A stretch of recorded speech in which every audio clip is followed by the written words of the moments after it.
ఏనుగు యొక్క కుంభస్థలం మీదకి దూకి చంపిన సింహంలా చంపేస్తానని పరిగెత్తుకొచ్చేసి తన ప్రతిజ్ఞ మర్చిపోతే, నేనానాడు ధనస్సు పక్కన పెట్టి భక్తపరాధీనా అని నమస్కరించానే, ఆ కృష్ణుడు నాకు రక్ష అని చెప్పుకున్నాడు. వాడు నాకు దిక్కు అన్నాడు భీష్మాచార్యుల వారు. కాబట్టి అది సాత్విక భక్తి. అది భగవంతుని యొక్క కోపం ఎప్పుడు వస్తుందో కూడా చెప్పగలిగిన భక్తి. తన భక్తులకి హాని జరిగితే తట్టుకోలేని వాడు ఈశ్వరుడిని ఆవిష్కరించిన భక్తి. అందుకే భీష్ముడికి తర్పణలిస్తున్నాం, భీష్ముడి పేరు చెప్పుకుని పొంగిపోతున్నాం. భగవంతుడే ఎదురుగుండా నిలబడి వెళ్ళిపోతున్న వాడి చేత సహస్రం చెప్పించుకుని లోకానికి అందించినటువంటి ఖ్యాతి బహుశಃ భీష్ముడికి ఒక్కడికే దక్కింది లోకంలో. కాబట్టి ఇప్పుడు చూడండి, భీష్మ భక్తికి రావణ భక్తికి ఎంత తేడా ఉందోను. ఇప్పుడు ఈ శివలింగాన్ని పట్టుకుని బయలుదేరాడు. కానీ బయలుదేరితే తీసుకెళ్ళగలడా? శివుణ్ణి తీసుకెళ్ళలేని వాడు ఇది నేనే అన్నప్పుడు శివలింగాన్ని తీసుకెళ్ళగలడా? కాబట్టి దైవవశము చేసి, అంటే వీడికి పాఠం చెప్పాలని పరమాత్మ అనుకున్నాడు. ఇప్పుడు ప్రత్యక్షమై అనుగ్రహించినట్ట, ప్రత్యక్షమై ఉపాసనా దోషము వలన వాడే పాడైపోతున్నట్ట. మీరు చెప్పండి. అడిగిన రెండు కోరికలు ఏమిటి? ఒకటి, నాకు బలం కావాలి. రెండు, నువ్వు వచ్చేయాలి. మొదటిది అలా పెట్టండి. ఇంకా ఒంటికి కొవ్వెక్కి బలం ఉంది, వచ్చేసింది బలం. ఇప్పుడు శివలింగాన్ని పట్టుకుని బయలుదేరాడు. రెండోది నెరవేరుతోందా? మీరు చూడండి. శరీరానికి ఎంత బలవంతుడవనివ్వండి, ఈశ్వర నిర్ణయం ఒకటి ఉంది కదా. పిండాండ బ్రహ్మాండానుసంధానము అని ఒకటి ఉంది. ఈ శరీరానికి ఆకలేస్తుంది, నేను చాలా బలవంతుండండి, నేను అన్నం తిందంటే నీరసపడిపోతుంది, శోషించిపోతుంది. కాబట్టి తినాలి కదా. బ్రహ్మాండంలో ఉన్న యాపిల్ పండు తీసుకెళ్లి ఇందులో పారేయాలి కదా పిండాండంలో. మళ్ళీ పిండాండంలో మిగిలిపోయిన శేషాన్ని ఎవరుచ్చుకుంటారు? బ్రహ్మాండం పుచ్చుకోవాలి. పిండాండానికి దాహం వేసింది, ఎవరివ్వాలి నీళ్లు? బ్రహ్మాండం ఇవ్వాలి. బ్రహ్మాండంలో నీళ్లు ఈ గొంతులో పోయాలి, పిండాండంలోకి నీళ్లు ఎడతాయి. ఇందులో వెళ్ళిన నీళ్లు ఎందుకు ఎడతాయి? దాహార్తిని తీర్చడమే కాదు, ఈశ్వర ప్రక్రియ ఒకటి ఉంది. దీనిలో మలినాలు పట్టుకుని ఆ నీళ్లు బయటికి రావాలి. ఎక్కడ విడిచిపెట్టాలి? బ్రహ్మాండంలో విడిచిపెట్టాలి. ఇది ఈశ్వరుడు. గురే, దాహం వేయించినవాడు ఈశ్వరుడు, నీటినిచ్చినవాడు ఈశ్వరుడు, ఇందులో పోసిన నీటిని మళ్ళీ మూత్రముగా మార్చినవాడు ఈశ్వరుడు, బయటికి పంపినవాడు ఈశ్వరుడు, ఈ మూత్రమును పుచ్చుకున్నవాడు ఈశ్వరుడు. ఏమి ఈశ్వరుడు, ఏమి కారుణ్యం అన్ననాడు ఈ వెర్రి కలగదు అసలు కదండి. వాడికి అలా కలగలేదు. కాబట్టి ఈశ్వరానుగ్రహము లుప్తమైతే అవతలవాడు పాడైపోవడానికి ఏ ఒక్కటి చాలు? మూత్రానికి రావడం చాలు. ఎంత చూడండి, ఇంత బలం ఇచ్చాడు, ఏమిటి బాగుపడ్డాడు? మూత్ర విసర్జన చెయ్యవలసిన అవసరం రావణాసురుణ్ణి పాడు చేసేసింది. మీరు చాలా జాగ్రత్తగా పట్టుకోవాలి జ్యోతిర్లింగాన్ని. చూసారా, దేనికి అహంకారం, ఎందుక బింకం, దేనికోసం నువ్వు అల్లరి? అదే నాకు ఈశ్వరుడు తప్ప వేరొకడు లేడన్న వాడి కోసం ఈశ్వరుడు లొంగిపోయాడు. నందనార్ ఏం చదువుకున్నాడు? నందనార్ ఏం తపస్సు చేశాడు? పాలేరు నందనార్. అటువంటి వాడు తిరుప్పంగూరు వెళ్ళాడు. తిరుప్పంగూరు వెడితే కొంతమందికి ఆ రోజుల్లో నందీశ్వరుడి దగ్గర నుంచే దర్శనం. శివలింగం కనపడలేదు. కనపడకపోతే శివుణ్ణి ప్రార్థించాడు, నాకు నందీశ్వరుడు అడ్డొస్తున్నాడు, ఈశ్వరా నువ్వు నాకు దర్శనం అవ్వట్లేదు అని ఆయనకి చెప్పుకుని ఏడ్చాడు. శంకరుడు అన్నాడు, నా భక్తుడు నంది దగ్గర నించుని నన్ను చూడాలనుకుంటున్నాడు, నందీశ్వరా నువ్వు తప్పుకో అన్నాడు. ఆనాడు తప్పుకున్న నంది ఈనాటి వరకు అలాగే ఉంది. తిరుప్పంగూరులో నంది పక్కకి తప్పుకుంది. నందనార్ దర్శనం చేశాడు. భక్తికి ఈశ్వరుడు లొంగిపోయి నందిని పక్కకి పెట్టాడు. ఇక్కడ అహంకరించిన వాడికి మూత్ర విసర్జనావసరము పాడు చేసేసింది జీవితాన్ని. కాబట్టి ఇప్పుడు ఏం చేయవలసి వచ్చింది? శివలింగాన్ని చేత్తో పట్టుకుని మూత్ర విసర్జన చెయ్యలేడు కదా. కాబట్టి మూత్రోత్సర్జనమునకై యాత్రంబుననొక్క వల్లవాంజలినిడ తన్మాత్రాభరమోపక చితాక్షేత్రంబున అతడుంచె శివలింగంబున్. దాని తొందర అటువంటిది. ఎవడో ఒకడు శివలింగం పట్టుకుంటే బాగుండ్రా బాబు, తొందరగా వెళ్ళొచ్చేద్దాం అనుకున్నాడు. అటు చూశాడు, ఇటు చూశాడు, ఎవడో బాగా పట్టుకోగలడా, ఈ శివలింగాన్ని మొయ్యగలడా? వాడికి ఉన్న అహంకారం ఏమిటో తెలుసా అండి? ఇదేమిటి శివలింగం, ఇది శివుడన్న భావన వాడికి లేదు. శివుడు ఏం చెప్పాడు? ఇదే నేనని చెప్పాడు. కానీ వాడేమనుకుంటున్నాడు, ఇది శివలింగం, ఏముంది ఇందులో వెయిట్ అంటే, ఉపాసన యందు నువ్వు సమస్త బ్రహ్మాండములు నిండిపోయినటువంటి వాడు నీకు ఆ లింగమునందు కనబట్టలేదు. అదే ఉందో శివలింగం కింద నువ్వు చాలా చులకన భావంతో చూస్తున్నావు. ఈ ఉపాసన సిద్ధించదు. నువ్వు ఒక ఆలయానికి వెళ్ళినప్పుడు ఆపాతాళ నభస్థలంత భవన బ్రహ్మాండ మావిస్ఫుర జ్యోతిస్పాటిక లింగ మౌళి విలసత్పూర్ణేందో వంతామృతై అస్తోకాప్లుతమేకమీశమనిశం రుద్రానువాకాంజపన్ ధ్యాయేత్ ఇప్సిత సిద్ధయే ధ్రువపదం విప్రోభిషించేత్యం బ్రహ్మాండ వ్యాప్త దేహ భసిత హిమరుచాభాసమానా భుజంగై కంఠే కాళాహ కపర్దాహ కలిత శశికలశ్చండ కోదండ హస్తాహ. నా కోసం ఇంత సులభుడవై కనపడుతున్నావు అన్ననాడు నీకు అదృష్టం. అది ఏముందండి శివలింగం అండి అంటే, నీ ఉపాసన సిద్ధించలేదు, నీకు ఈశ్వర దర్శనం కలగలేదు. కాబట్టి వాడు ఇదే ఉంది శివలింగం అనుకున్నాడు. కాబట్టి ఏం చేశాడు, ఒక గొల్ల పిల్లవాడిని, పశువులు కాసుకునే పిల్లవాడిని పిలిచాడు. ఒరే, నేను మూత్ర విసర్జనకి వెళ్ళొస్తాను రా, ఈ శివలింగం పట్టుకో. ఇప్పుడు వాడు దాన్ని పట్టుకోవడానికి మాత్రం బలం అక్కర్లేదు అనుకున్నాడు. ఇది కదండి దోషం. సుఖాలు అనుభవించడానికి బలం ఉండాలి, భోగాలు అనుభవించడానికి బలం ఉండాలి, శివలింగాన్ని పట్టుకోవడానికి బలం అక్కర్లేదు. ఇది రావణ సిద్ధాంతం. చాలా మంది మనం అటువంటి జీవితంలోనే ఉంటాం. ఏంటండి పెద్ద ఊరికే భగవంతుడు, చిత్తశుద్ధి ఉంటే చాలదేంటండి. నిజంగా నీకు చిత్తశుద్ధి ఉంటే గుడికి వెళ్తావు. గుడికి వెళ్ళడం మానేయడానికి నువ్వు చిత్తశుద్ధితో ఉండక్కర్లేదు. చిత్తశుద్ధితో ఉంటే ఎప్పుడు గుడికి వెళ్తామా అనిపించి గుడిలోకి వెళ్తావు. నువ్వు వెళ్ళకపోవడం చిత్తశుద్ధి లేకపోవడానికి నిదర్శనం. ఇది రావణవాదనలో. కాబట్టి ఇప్పుడు ఏం చేశాడు, ఆ పిల్లాడి చేతిలో పెట్టి మూత్ర విసర్జనకి వెళ్ళాడు. అది శివుడు. కాబట్టి ఇప్పుడు ఏమైంది, అది ఎప్పుడు ఎలా రావణాసురుడికి బుద్ధి చెప్పాలా అని చూస్తోంది. ఉపాసనలో దోషం చాలా బరువు అయిపోయింది. వాడు మొయ్యిలేపోయాడు, కింద పెట్టేశాడు. ఆయన ముందే చెప్పాడు, ఒరే తెలివితో నీ పురి చేర్చు, ఇది ఎక్కడన్నా పెట్టావో ఎక్కడ పెట్టావో అక్కడ ఉంటానన్నాడు. ఇప్పుడు చితాక్షేత్రమునందు ఆయన పెట్టేశాడు, చితాభూమి ఎందు పెట్టేస్తే వీడు పరుగు పరుగున వచ్చాడు. వచ్చిన వాడి యొక్క వెర్రి చూడండి. వాడు వెంటనే, ఈశ్వర తెలివితో తీసుకెళ్ళమన్నావు, కానీ ఆ తెలివి నా యందు నిలబడకపోవడానికి కూడా కారణం నువ్వే. కాబట్టి ఇప్పుడు నా బుద్ధి మార్చని ప్రార్థన చేయలేదు, ఇదంతా నేను ఎత్తుకుపోతానన్నాడు అని కదిపాడు దాన్ని. అది కదులుతుందా, అది కదలలేదు. అది కదలనప్పుడైనా వాడి బలం మీద వాడికి అనుమానం రావాలి. ఈశ్వరుడు ఒక అవకాశం ఇచ్చాడు. అత్యంత బలంబు నిమ్ము అన్నాడు కదా, ఇచ్చాడు కదా. అది శివుణ్ణి కదపలేకపోతోంది ఆ బలం. శివుణ్ణి, భగవంతుణ్ణి కదపలేని ఈ దేహబలం ఎప్పుడో అప్పుడు పాడవడానికి పనికొస్తుంది, ఈ అవమానానికి పనికొచ్చింది తప్ప రావణుడు శివలింగాన్ని లంకకి తీసుకెళ్లలేకపోయాడు అనడానికి ఈ బలం పనికొస్తోంది. కాబట్టి ఎందుకు ఈ బలం, నాకు ఈశ్వరుడు కావాలి అని వాడు అనలేదు. ఒక అవకాశాన్ని ఈశ్వరుడు ఇచ్చాడా ఇవ్వలేదా, ఇచ్చాడు. వాడు వివేచన చేసుకోలేదంతే. కాబట్టి ఇప్పుడు ప్రమాదకరమైన బలముగా మారుతోంది అది. శివుడు కదలకపోతే వాడన్నాడు పోన్లే అన్నాడు. అంటే ఏమిటి వాడి ఉద్దేశం, శివుడు లంకకి రాకపోయినా వాడికి ఏం బాధలేదు, ఏదో లింగం తెచ్చానా లేదా, ఇక్కడే పూజ చేసి వెళ్ళిపోతాను, పుష్ప విమానం మీద తిరుగుతూ ఉంటాను కదా, ఏమిటి పెద్ద నేనంతా ఈ రాజ్యాలని నేను కొల్లగొట్టినవి, ఇదంతా నాదే ఈ రాజ్యం, ఏముంది కావాలంటే వీళ్ళని కూడా చంపేస్తాను, ఇది కూడా నా దాంట్లో కలిపేసుకుంటాను, పుష్పక విమానం ఎక్కి ఓసారి ఇళ్ళంటాను, చితాభూమికి వస్తాను, ఇక్కడ పూజ చేసి వెళ్ళిపోతాను, పెద్ద పట్టుకెళ్ళకపోతే ఏమిటనుకున్నాడు. కానీ వాడు వదులుకోవడానికి ఇష్టపడింది మాత్రం ఏమిటి, శరీర బలం. ఎందుకని, భోగం కావాలి. ఇలా ఉండొచ్చా ఉపాసన? మీరు రావణుణ్ణే అనుకోకండి, మీరు మీ ఉపాసనని చెక్ చేయండి. అది జ్యోతిర్లింగం అంటే, ఇక్కడ ప్రకాశించాలి. అది మీ ఉపాసన దిద్దుబాటు జరగాలి. కాబట్టి ఇప్పుడు ఏం చేశాడు, లంకకి వెళ్ళిపోయి వాడు చాలా సంతోషంగా ఉన్నాడు. అది విచిత్రం. లోకమంతా అంటోంది ఇది రావణుడు తెచ్చిన శివలింగం, మహానుభావుడు పరమశివుడే వచ్చాడు లింగస్వరూపంలో, వాడు పట్టుకెళ్ళలేకపోయాడు, అదృష్టం ఇక్కడ పెట్టేశాడు, మనం పూజ చేసుకుందాం రండి అని దేవతలందరూ వెళ్ళారు. వెళ్ళి వాళ్ళందరూ శివుడికి పూజ చేశారు. మా అదృష్టం అయ్యా స్వామి, మా ప్రయత్నం లేకుండా నువ్వు మాకు దొరికావు, మేము నిన్ను పూజ చేసుకుంటామని వాళ్ళు ఎక్కడా ఉన్న వాళ్ళు వచ్చి ఇక్కడ పూజలు చేసుకుని వెళ్ళారు. వాళ్ళు ఏం కోరికలు కోరలేదు. వాళ్ళు భవరోగం పోవడానికి శంకరుణ్ణి పట్టుకున్న వాళ్ళు, జ్ఞానం కోసం.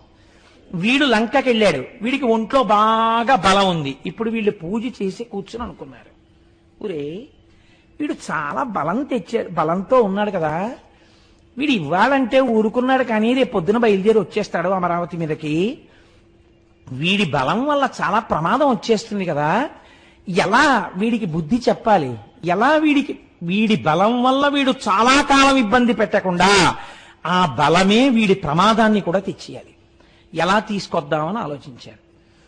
మహానుభావుడు, గురువు, చమత్కారి, ఎవడి యొక్క అహంకారాన్ని వాడి చేతితోనే పొడవగలిగిన వాడు నారదుడు ఉన్నాడుగా. ఆయన్ని పిలిచి, వాడికి బలం ఉంది కానీ తెలివి లేదని తెలిసిపోతోందిగా, కాబట్టి నారదా మీరు వెళ్ళి వాడు సంపాదించిన బలం వాడపోవడానికే పనికొచ్చేట్టు చెయ్యండి. చూశారా, ఉపాసన సరి అయింది కాకపోతే మీరు తెచ్చుకున్న విభూతులు మీకు ప్రమాదం తేవడానికి పనికొస్తాయి. తాను తవ్వుకున్న నూతులో తన బిడ్డడే పడిపోయినట్టు. కాబట్టి ఇప్పుడు ఏమైంది అంటే, వెళ్ళి లంకాపట్టణంలో కూర్చున్నాడు. నారదుడు వెళ్ళాడు. వెళ్ళి, ఏమిటో కైలాసానికి వెళ్ళావుట, చాలా తపస్సు చేసావుట, శంకరుడు ప్రత్యక్షం అయ్యాట, వాళ్ళు వీళ్ళు చెప్పడమే, నీ దగ్గరే విందామని వచ్చాను, ఏం చేశావు ఏమిటి, ఏది చెప్పన్నాడు. వీడికి పొంగు అహంకారం ఒకటి ఉందిగా, ఏం చేశానంటారేమిటి, తలకాయలు కోశవతల పారేశాను, 10వ తలకాయకి వస్తుంటే ఎవడి కోసం వస్తాడు, శివుడు వచ్చాడు, ఏం కావాలన్నాడు, విపరీతమైన బలం ఇమ్మన్నాను, చూశారా బయలుదేరుతాను ఇంకా. ఇంకోటి శివుణ్ణి వచ్చేయమన్నాను, ఓ లింగం ఇచ్చాడు, కానీ ఏదో ఆ పిల్లాడికి ఇచ్చిన వాడు పెట్టేశాడు కింద, లేకపోతే తెచ్చేద్దు నేనైతే. వాడు తన తప్పు ఒప్పుకోడు, వాడికి తెలివి ఉంటే కదా. అయితే అక్కడికి వెళ్ళి పూజ చేసి వచ్చేస్తున్నాను, ఏదైతే నేను తలుచుకుంటే ఎవరిని గెలవలేను అన్నాడు. అంటే ఆయన అన్నాడు, కాబట్టి నీకేమర్థమైంది, శివలింగం ఇచ్చినట్టే ఇచ్చి నీకు కాకుండా చేసిన వాడు కూడా శివుడే ఉండి ఉండవచ్చు కదా అన్నాడు నారదుడు. వాడికి ఏదో అనుమానం వచ్చింది, అలా ఎందుకు చేస్తాడు అన్నాడు. మరి అయితే ఇంత శివలింగం ఇచ్చినవాడు, ఇంత బలం ఇచ్చినవాడు లంకకెళ్ళేంత వరకు ఇది రాకుండా చేయలేడా అన్నాడు. వాడికి అనుమానం వచ్చింది. ఇప్పుడు ఈ అనుమానం వాడికి వచ్చాకన్నాడు, ఒక్కసారి ఆలోచించు, ఇంత బలం ఇచ్చాడని నువ్వు నమ్ముతున్నావు, ఒక దాంట్లో అనుమానం ప్రారంభమైంది, ఇప్పుడు నమ్ముతాడు బాగా. ఇప్పుడు బలం ఉందనుకుని నువ్వు వెళ్ళిన తర్వాత బలాన్ని ఆయన ఇచ్చుండకపోతే నీ బతుకేమవుతుంది? బలం ఇచ్చాడో లేదో చూడ్డానికి ఇంకోడి మీదకి వెళ్లే ముందు ఆ కైలాసానికే వెళ్ళి అది కదిపేసి చూడు, కదపగలిగితే శంకరుడే కదిలిపోతే నీకు బాగా బలం ఉన్నట్టు, అప్పుడు ఇతరుల మీదకి వెళ్ళి అన్నాడు. ఇదేదో బాగుంది, అక్కడికే పోతానన్నాడు. బుద్ధి లోపల ఉండవలసినటువంటి బలం ఉంటే వాడు గెలుస్తాడు. అందుకే మనకి 1కి 1000 మార్లు నమః నమః నమః నమః అని పూజ చేయిస్తారు. నాది కాదు, నాది కాదు, నాది కాదు, నాది కాదు అని అహంకారాన్ని విరగ్గొడతారు. అహంకారం పెరిగిపోతే ప్రమాదానికి వెళ్ళిపోతుంది. కాబట్టి ఇప్పుడు ఈయన ఏం చేశాడు, పుష్పక విమానం ఎక్కి కైలాస పర్వతం దగ్గరికి వెళ్ళాడు. రామాయణం ఉత్తరకాండలో అయితే కుబేరుడి దగ్గర నుంచి వస్తున్నప్పుడు అనుంది.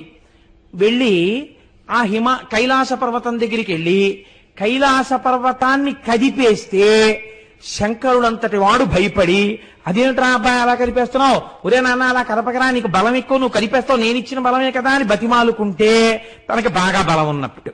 అప్పుడు తనకి భయపడిపోయాడు కాబట్టి మళ్ళీ శివుణ్ణన్నా తెచ్చేయచ్చు, లేదా తనని ఎవరిని కొట్టాలనుకుంటున్నాడో వాళ్ళ దగ్గరికి వెళ్ళిపోవచ్చు.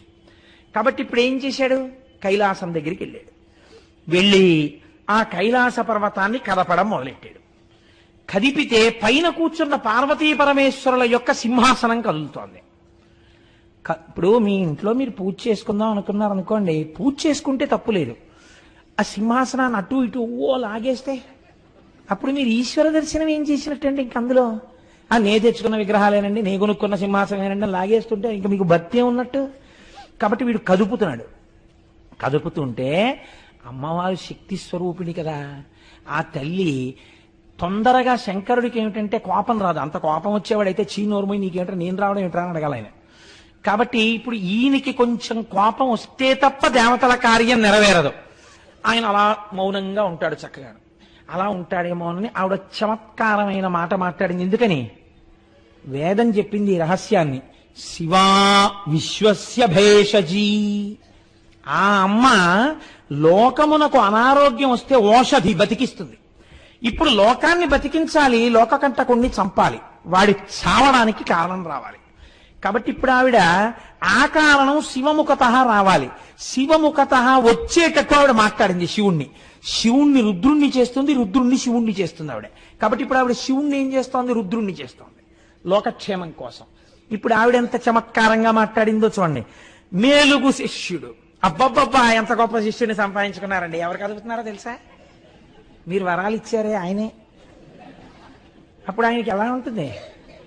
ముందు ఎవరన్నా ఈ బాధ ఉండదండోయ్.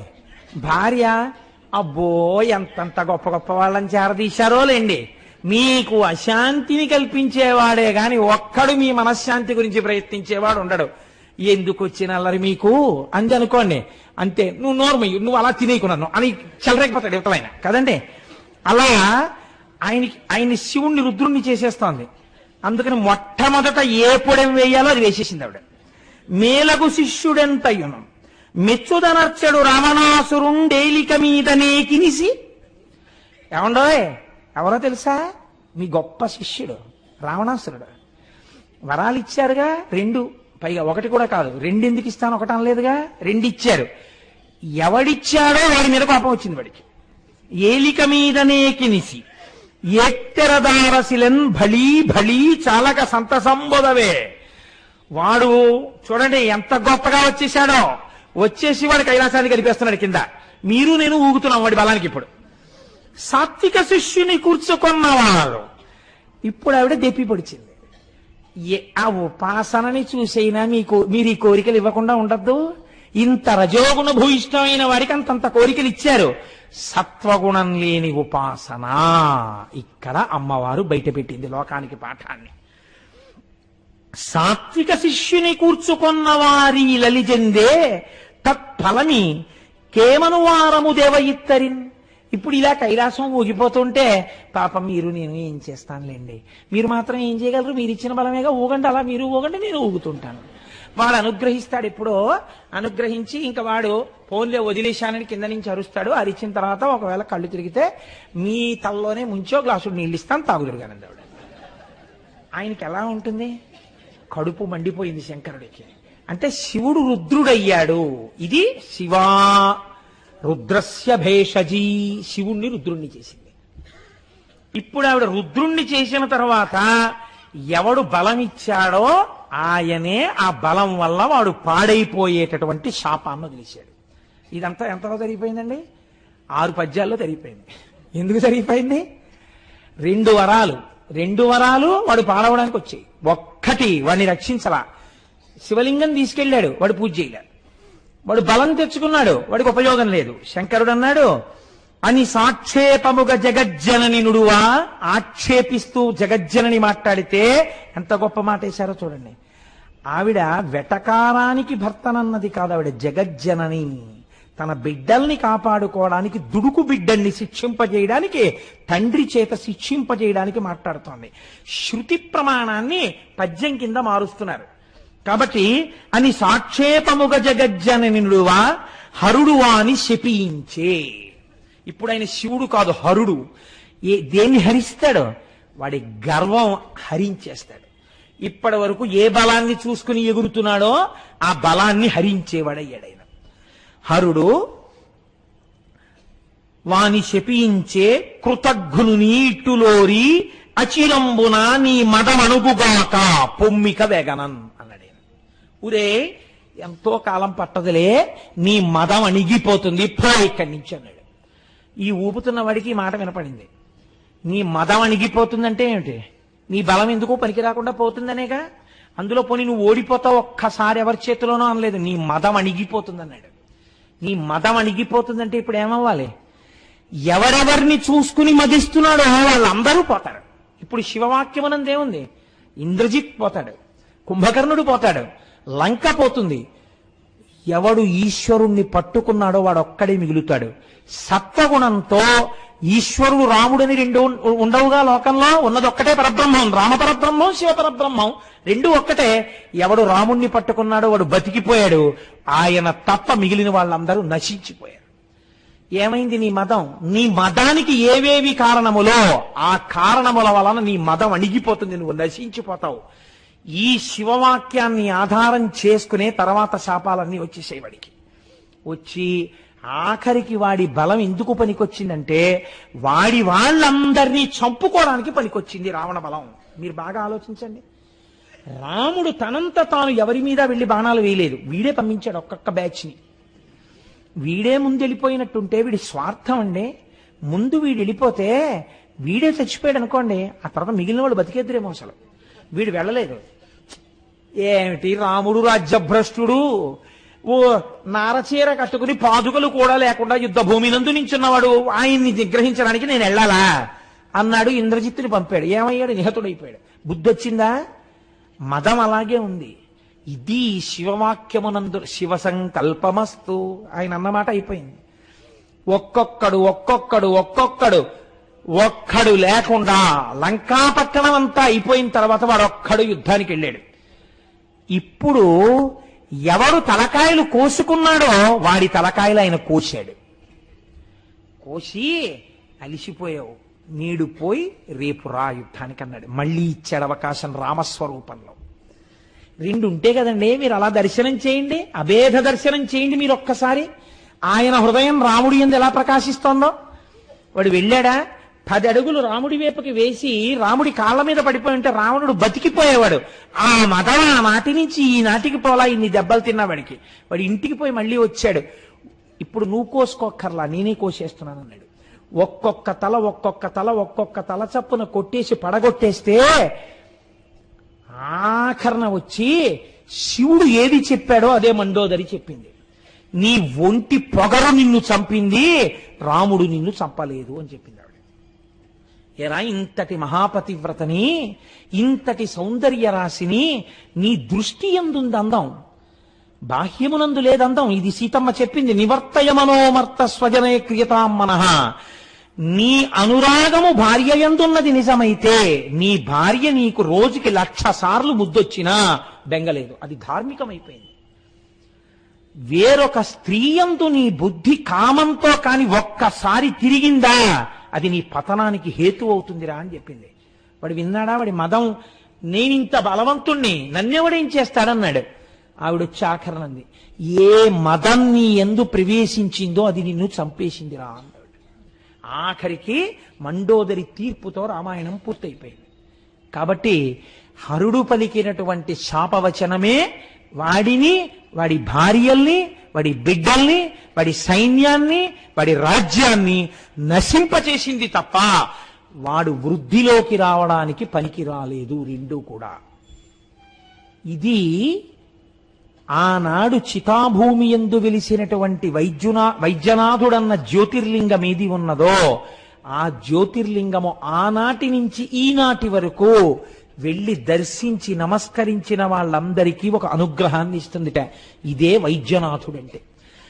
భవము అంటే సంసారమునందు కొట్టుమిట్టాడుతూ కామక్రోధముల యందు తెరిపి లేకుండా తిరుగుతూ అహంకారమమకారములలో పడి సొక్కిపోకుండా సాత్వికోపాసనతో కూడినటువంటి ఈశ్వర భక్తిని కృప చేసి భవసాగరము నుండి మిమ్ము ఉద్ధరిస్తుంది.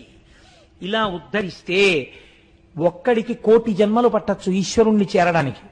ఒక్కడు ఒక్క జన్మలో 1 గంటలో ఈశ్వరుణ్ణి చేరిపోయిన మహాభక్తులున్నారు. కాబట్టి ఆ వైద్యనాథుణ్ణి అలా దర్శించిన వాళ్ళకి, అటువంటి మహానుభావుడివి అని నమస్కరించిన వాడికి ఆయన అనుగ్రహం కలిగితే ఎంతలో ఉపాసన దిద్దబడాలి, ఎంతలో సత్వగుణం ఆవిర్భవించాలి. ఆయన అనుగ్రహం లేకుండా ఆయనని రాజసిక తామసిక పూజలతో లొంగదీసుకోగలమన్న భావన మంచిది కాదు. అందుకే ఎప్పుడూ మన వాళ్ళు ఒక మాట చెప్తారు, జగద్గురువులు కనుక శంకర భగవత్పాదులు ఈ మాట చెప్పారు. నేను మీకు ఒక్క మాట చెప్పనండి. నేనైతే ఒక విషయం అనుకుంటున్నాను, కాకినాడ పట్టణ వాసులకి అస్తమానం శంకరాచార్యులు వారంటే చాలా ప్రీతితో స్తోత్రాలు చేస్తారు. నేను చెప్పిన కనకధార గురుపాదుకలని తల మీద పెట్టుకుంటాం మనం, గురుపాదుకా పూజ అని చేస్తాం. అసలు నిజంగా మనందరం జగద్గురు పాదుకా పూజ అని శంకరాచార్యుల వారి పాదుకలను పూజించాలి.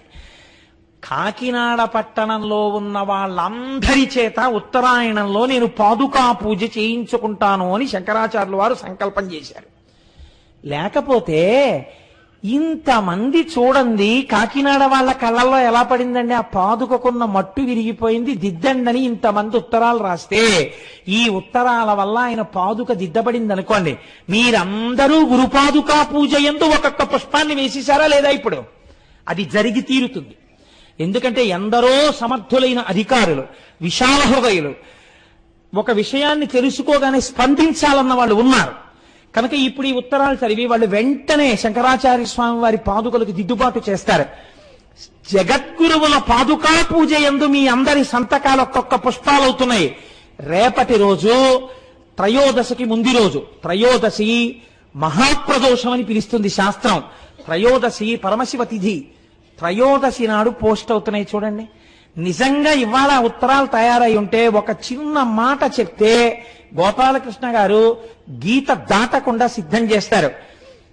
ఇవాళ తయారు చెయ్యలేకపోయాం, రేపు సంతకాలు చేయిస్తామన్న మాట ఆయన నోటి వెంట రావడం వెనకాతల శంకరాచార్యులు వారి సంకల్పం చూడండి. మహాప్రదోషం ఉన్న త్రయోదశి నాడవి పోస్ట్ అవ్వాలి. అంటే త్రయోదశి తిథి నాడు ఉత్తరాయణ పుణ్యకాలంలో మొట్టమొదటి త్రయోదశి తిథి ఏది వచ్చిందో ఆ రోజున నేను కాకినాడ పట్టణ ప్రజల చేత జగద్గురు పాదుకా పూజ స్వీకరించుతున్నాను. కాబట్టి రేపు పెట్టిన సంతకాలు శంకరుల పాదుకల మీద పడుతున్న పువ్వులు. కొన్ని కోట్ల జన్మల పాపరాశి దగ్ధమైపోతోందండి. ఆ ఉత్తర రూపంలోనే, ఆ ఉత్తరం రాయడం రూపంలోనే మీకు వైద్యనాథలింగానుగ్రహం కలిగిపోతోందని గుర్తు కదండి. జగద్గురు సేవనం చేయించేస్తున్నారు ఆయన. ఒక్క 10 రోజుల్లోనో నెల రోజుల్లోనో మనం ఒక శుభవార్త ఎక్కడో వింటాం, లేకపోతే మనం వెళ్ళినప్పుడే చూస్తాం దిద్దుబాటు అయింది. శంకరుల పాదపద్మములకు ఉన్నటువంటి ఆ పాదుక పిడి మళ్ళీ సరిగ్గా ఏర్పాటైనది. ఎంత పొంగిపోతాం.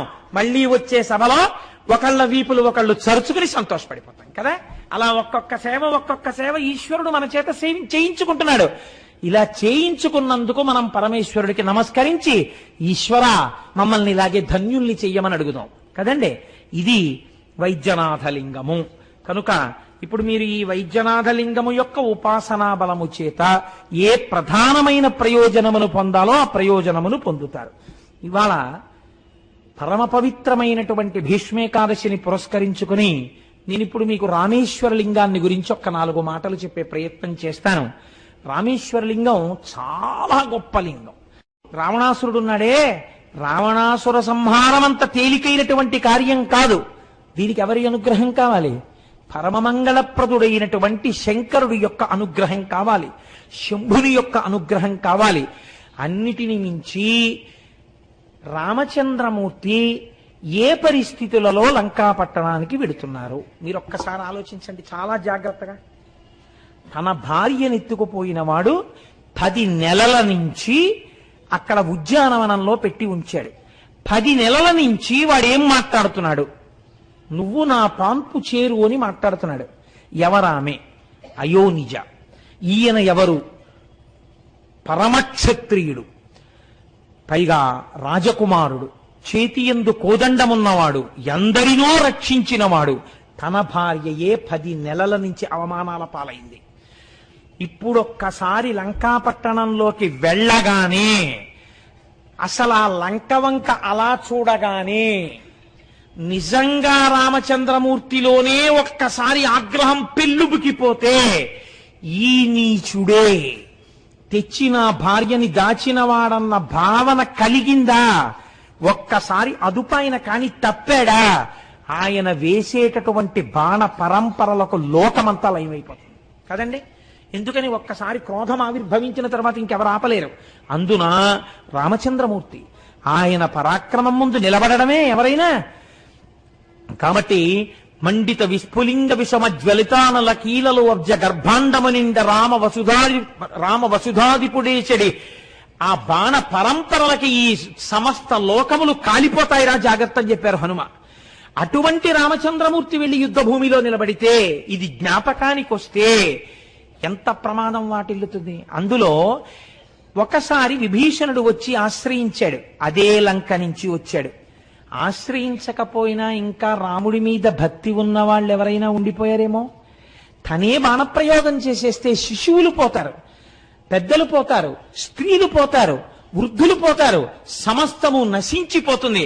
ఆ తర్వాత అయ్యయ్యో నేను క్రోధము చేత ఇంతమందిని కొట్టేశాను అని బాధపడవలసిన రోజు రామచంద్రమూర్తి జీవితంలో మిగిలితే రామో విగ్రహవాన్ ధర్మ, రాముడే ధర్మం తప్పిపోతే కాపాడగలిగిన వాడెవరిహా? అప్పుడు ఇంకా లోకానికి నడువని నేర్పినటువంటి అవతారం ఎలా వస్తుంది? ఈశ్వర, లంకాపట్టణమునందు ప్రవేశించి రావణుడే 10 తలలతో నా కంటపడినా ధర్మము తప్పనంత సంయమనముతో కూడినటువంటి బుద్ధి నా యందు ప్రచోదన రూపమైన యుద్ధము జరుగుగాక. రాముడు ఎన్నడూ ధర్మం తప్పలేదు యుద్ధంలో కూడా. అంతటి మహాత్ముడని యుద్ధకాండంతా నా ధర్మాన్ని ఆవిష్కరించాలి కనుక కదండి మహానుభావుడు అన్ని కష్టాలు పడ్డాడు యుద్ధంలో. లేకపోతే రాముడా అన్ని కష్టాలు పడవలసినటువంటి వాడు? అందుకని ఇప్పుడు అటువంటి మంచి భావముల కొరకు దేన్ని అర్చన చేశాడు? శంభులింగాన్ని ఆరాధన చేశాడు. ఒక శివలింగాన్ని అక్కడ పెట్టి దాన్ని ఆరాధన చేసి లేచి దాని ముందు నాట్యం చేశాడు.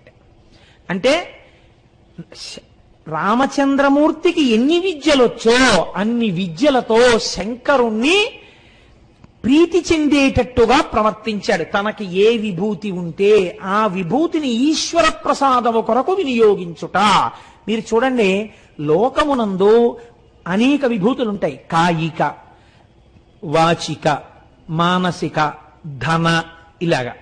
కాయిక, ఒకరికి బలం ఉంటుంది. బలం ఉన్నవాడు ఏం చేయాలి? కనీసంలో కనీసం ఎప్పుడో ఒక్కసారి అందరూ కలిసి ఒక దేవాలయానికి వెళ్ళి ఆ దేవాలయంలో శుభ్రంగా తుడిచేసి 4 మొక్కలేసి నీళ్లు పోసి ఒక వారం రోజులు భక్తులందరూ కలిసి ఒక సత్సంగ సభ్యులు ఒక దేవాలయాన్ని దిద్దుబాటు చేసి అందంగా తీర్చిదిద్దడానికి కాయిక సేవ చేశారనుకోండి. అప్పుడు మీ శరీరంలో ఉన్న బలం దేనికి ఉపయోగపడింది? ఈశ్వర సేవకు ఉపయోగపడింది. మానసిక, ధ్యానమునందు మంచి భావములతో ఈశ్వరుని దర్శించుట కాదు.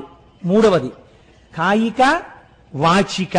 ఈశ్వరుడు నీకు నోరిచ్చాడు, ఆ నోటితో ఈశ్వర నామములను చెప్పు. ఎందుకని నామాలు వచ్చాయి లోకంలో? ఈ నామములను చెప్పడం చేత మీరు చేసిన పాపాలు పోతుంటాయి. తెలియక ఏవో లొల్లి ప్రసంగాలు చేసేస్తుంటారు, మళ్ళీ కాసేపు నామం చెప్తే ఈ పాపం పోతుంటుంది. కాబట్టి నామము చెప్పుట. ఒకరికి ఐశ్వర్యం ఉంటుంది, వారు ఒక దేవాలయానికి ఏదో ఉపకారం చేస్తారు.